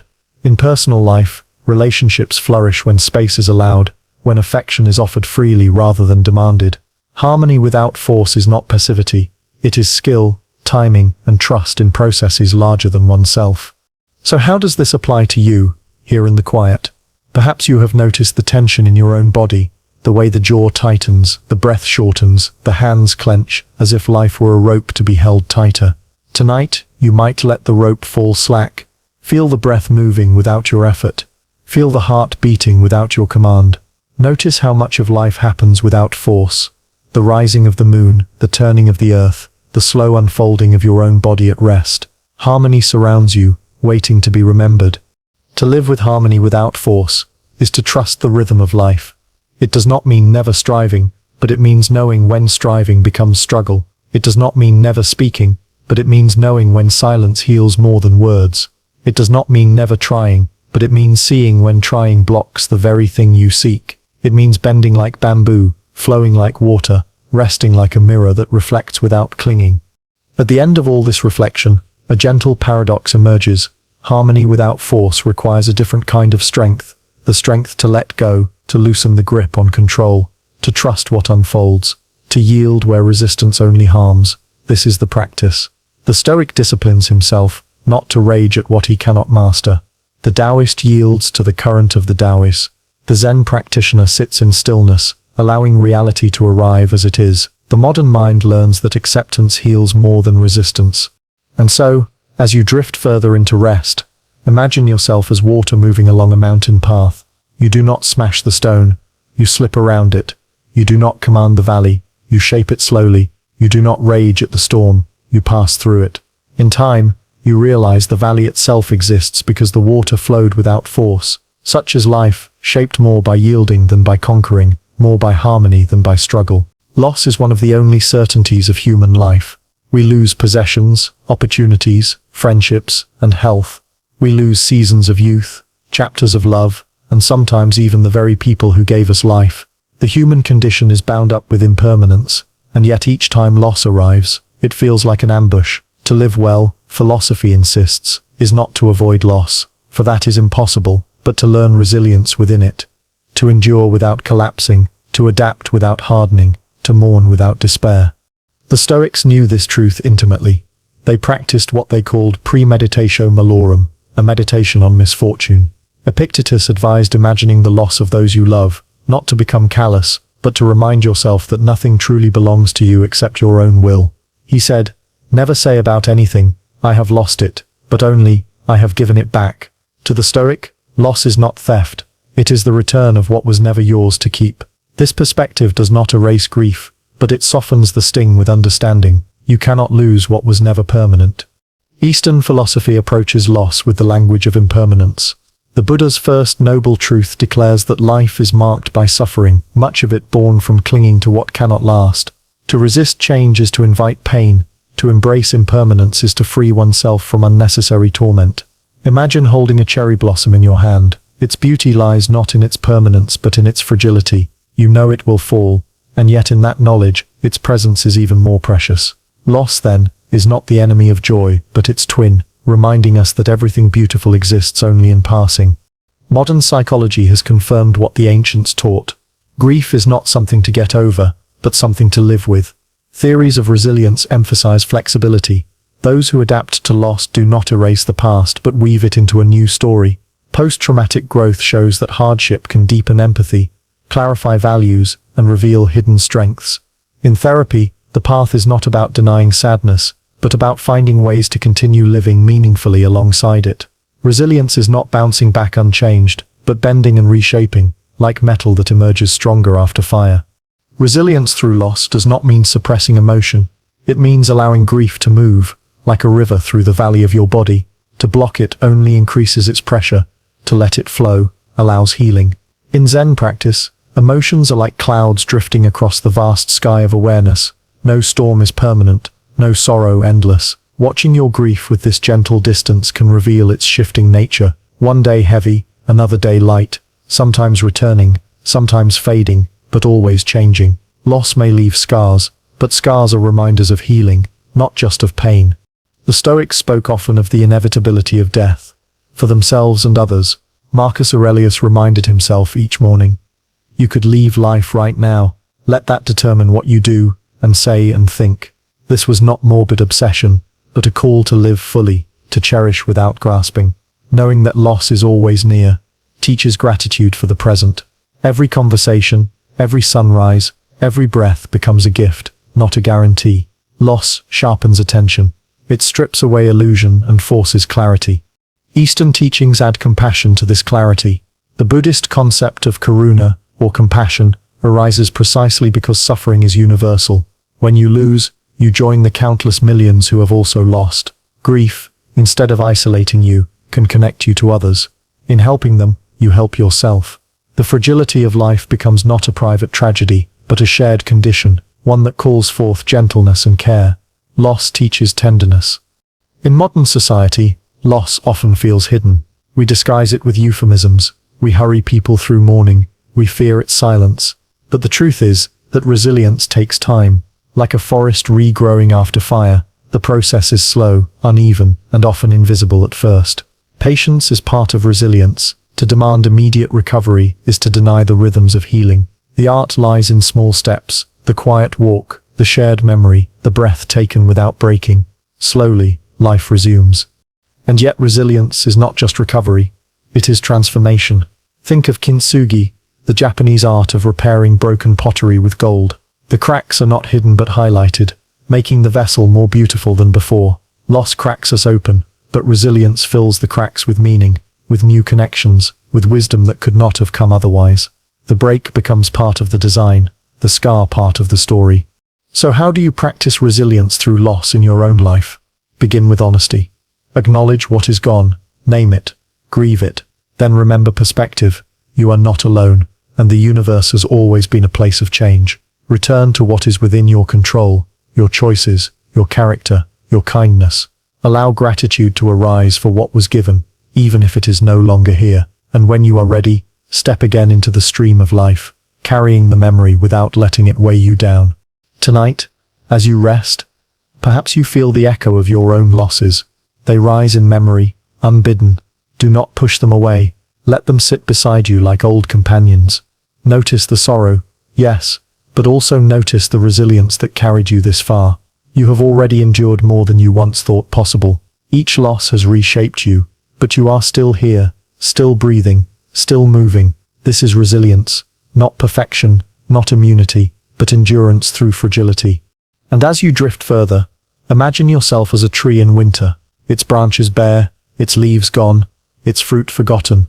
It looks like loss, like emptiness. But deep within, life remains, roots strong, waiting for spring. Loss is winter, but resilience is the hidden promise of seasons. What seems barren is already preparing for renewal. You too carry that promise. Beneath sorrow, there is a strength still alive, waiting for its moment to bloom again. There comes a point in every philosophical journey when words themselves begin to fade. We have spoken of Stoicism, of Zen, of the middle way, of impermanence, virtue and loss. Each idea shines like a lantern on the path, illuminating the ground for a time. Yet the deepest wisdom does not come from endlessly carrying lanterns. It comes from learning how to walk when the lantern is gone, when only the quiet remains. This is the quiet path, not a place, not an achievement, but a way of being that lives in stillness. The Stoics suggested this in their own way. Marcus Aurelius wrote in his Meditations, "Nowhere can man find a quieter or more untroubled retreat than in his own soul." The quiet path is this inner retreat, not withdrawal from life, but a posture of calm within it, a path where insults lose their sting, where praise cannot inflate, where fortune does not dictate one's worth. To walk quietly is to carry an inner fortress that needs no defense, a flame that burns without needing to be seen. In Eastern philosophy, the quiet path often appears in images of water and emptiness. The Tao flows without effort, nourishing without demanding. The Zen master pours tea into the empty cup, reminding the student that only when emptied can it be filled. The Buddha sat beneath the Bodhi tree, not in battle, not in glory, but in stillness, waiting until the quiet revealed itself. The path does not shout, it whispers, and only those who have slowed enough to listen will hear it. Modern life resists this whisper. The noise of ambition, technology, and endless distraction fills the air. We are told to move faster, to climb higher, to broadcast louder. Yet amid this urgency, more and more people report anxiety, exhaustion, disconnection. The quiet path becomes not just a philosophy, but a necessity. To reclaim silence, to find stillness, is to reclaim the possibility of peace in a world that constantly demands motion. But what is the quiet path, practically? It is the discipline of pausing before reacting, of breathing before speaking, of listening more than declaring. It is walking through the day with awareness rather than compulsion, with presence rather than distraction. It is eating slowly, speaking gently, noticing small beauties. It is gratitude, not shouted but breathed, compassion not displayed but lived. In every philosophy, Stoic, Buddhist, Taoist, modern, the quiet path looks much the same. A life lived deeply rather than loudly. Yet quiet does not mean empty. This is the paradox. The quiet path is full of presence, full of clarity, full of life, unclouded by noise. Think of a mountain lake at dawn. At first glance, it seems silent, still. But if you look closely, you see fish stirring beneath the surface, insects dancing across the water, clouds mirrored above. Its stillness is not absence but harmony. In the same way, the quiet path is not withdrawal from the world but alignment with it. The Stoics walked this path by practicing equanimity. They accepted what was beyond control, and in that acceptance they found calm. The Buddhists walked it by embracing impermanence, letting go of grasping, and in that release they discovered freedom. Modern thinkers walk it by cultivating mindfulness, observing the mind without judgment, and in that observation they uncover peace.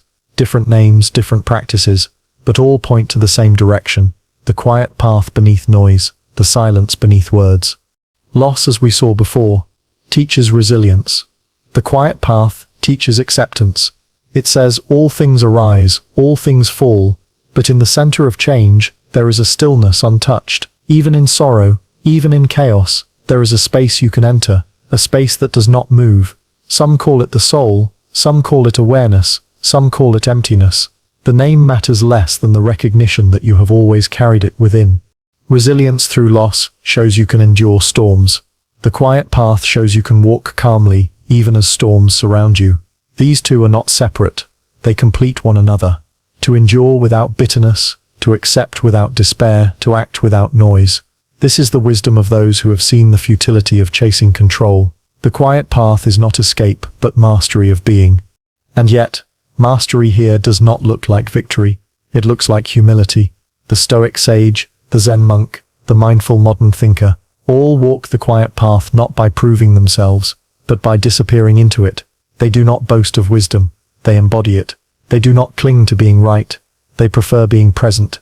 They do not demand recognition. They move lightly, leaving no trace. The quiet path does not carve monuments. It leaves ripples in silence. As you reflect now, perhaps you feel that this path is not far away but near, closer than breath. You do not need to travel to mountains or temples. You can step onto it now where you sit, as you are, by softening the noise of thought, by letting go of tension, by listening to the silence between words. You are already walking it. The quiet path has no distance, no finish line. It begins in this moment, and every moment after. And so, as this journey of philosophy draws to its end, you may notice that what lingers is not the weight of arguments or doctrines, but a gentle hush. The Stoic flame, the Zen cup, the middle way, resilience, impermanence, compassion. All these teachings converge here, in the quiet, not as noise to remember, but as silence to inhabit. The truest wisdom is not spoken, it is lived in stillness. Close your eyes now, and imagine yourself walking. The road is simple, unmarked, stretching forward without hurry. Trees rise on either side, their leaves moving softly. The air is cool, the light dim. You walk without destination, without burden, each step lighter than the last. This is the quiet path, and though you will one day leave, though all things will pass, the path will remain steady, waiting, silent, always here, always now. As you breathe now, you may feel the threads of all the paths you've walked intertwining. Stoic fortresses of reason, Zen gardens of emptiness, the flowing river of the Tao, moments of detachment, stillness, compassion, and reflection. Each section you have traveled was a guidepost, a flicker in the dark, a mirror held up to a self that has always been more than the self it imagines. And yet all of these paths converge here, in this present moment, where thought softens and the pulse of existence becomes palpable. Time, as you have glimpsed, is not linear. It folds back upon itself, bending and stretching, a river whose source is also its mouth. Memory, identity, and perception. They are not anchors but instruments, fragile, shifting, echoing with the lives you have lived and will live again. The Stoic flame reminds you that reason endures. Zen's empty cup whispers that emptiness is potential. The middle way shows that balance is not a destination but a continuous unfolding. Every principle, every reflection, every practice, no matter how distant or obscure, is a note in the endless symphony of consciousness. Now, consider your own existence. You are reading these words, listening to these truths, absorbing the textures of your life that have already been written in ways you cannot yet fully comprehend. Each choice, each hesitation, each embrace of joy or sorrow is not merely yours, it is a resonance across infinite repetitions, each life a layering, each moment a recurrence. What you perceive as unique has, in some form, already been lived, felt, and understood, and what you will experience next is not entirely new, but a reweaving of what has always been. There is a peculiar comfort in this realization. The anxieties that haunt your present, the regrets that shadow your past, the uncertainties that cloud your future, all of them exist within a loop that is broader than fear. To know that life recurs exactly as it has been is not to negate freedom but to illuminate it. Even within repetition, you encounter the infinite richness of perspective to feel, to notice, to awaken in each iteration as if for the first time. Consciousness itself becomes a gift, a lantern carried across lifetimes, casting light on corners that would otherwise remain hidden. In this understanding, all paradoxes collapse. The self that you hold onto so tightly is revealed to be both permanent and ephemeral, real and imagined. Desire and detachment are not enemies, but companions, guiding the dance between being and observing, acting and surrendering. Life's turbulence is softened by the awareness of recurrence. Death is tempered by the recognition that endings are illusions, horizons only momentarily obscuring the next dawn. Even suffering, which once seemed relentless, now assumes the role of teacher, repeating until you learn its quiet lessons: resilience, empathy, humility, and the capacity to witness without judgment. Perhaps the most profound insight emerges in silence. After the Stoic Flame, the Zen cup, the Tao's flow, the mirror of the mind, the quiet path, all converge not in knowledge, but in stillness. In the gaps between thoughts, in the pauses of breath, in the unspoken awareness that life is both fleeting and eternal, you encounter yourself in ways words cannot fully capture. Here is where all teachings dissolve, and all repetition finds meaning in the simple, direct experience of existence, lived consciously, fully, without resistance. It is here, too, that love reveals its timeless nature, not the love of attachment, of possession, of clinging, but the love that recognizes the recurrence of all things. Compassion in action, tenderness toward others, and gentleness toward yourself. These are not fleeting virtues, but enduring threads woven through the tapestry of your countless lives. Every kind word, every mindful act, every quiet choice reverberates across the fabric of existence, echoing beyond your perception, beyond your lifetime.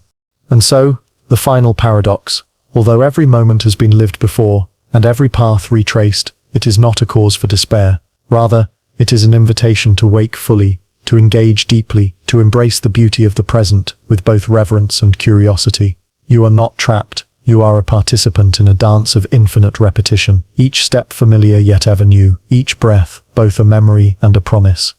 Now, let the world soften around you. Notice the rhythm of your heartbeat, the warmth of your body, the quiet hum of awareness that has carried you through these pages. You are both traveler and witness, actor and observer, finite yet infinite. Life has returned, exactly as it has before, and yet within this recurrence, there is freedom. Freedom to see, to feel, to awaken, to love, to exist in the intricate perfection of each unfolding moment. In the end, there is nothing to conquer, nothing to escape, nothing to fear. There is only this, the eternal return of life in its countless forms, and you, here again, fully present, fully alive, bearing witness to the infinite miracle of consciousness. Let the quiet echo settle within you. Let the knowledge of repetition dissolve the trivial, sharpen the essential, and illuminate the wonder that has always been your companion. Breathe, and realize, you have lived this life before, and in that knowing, you are free.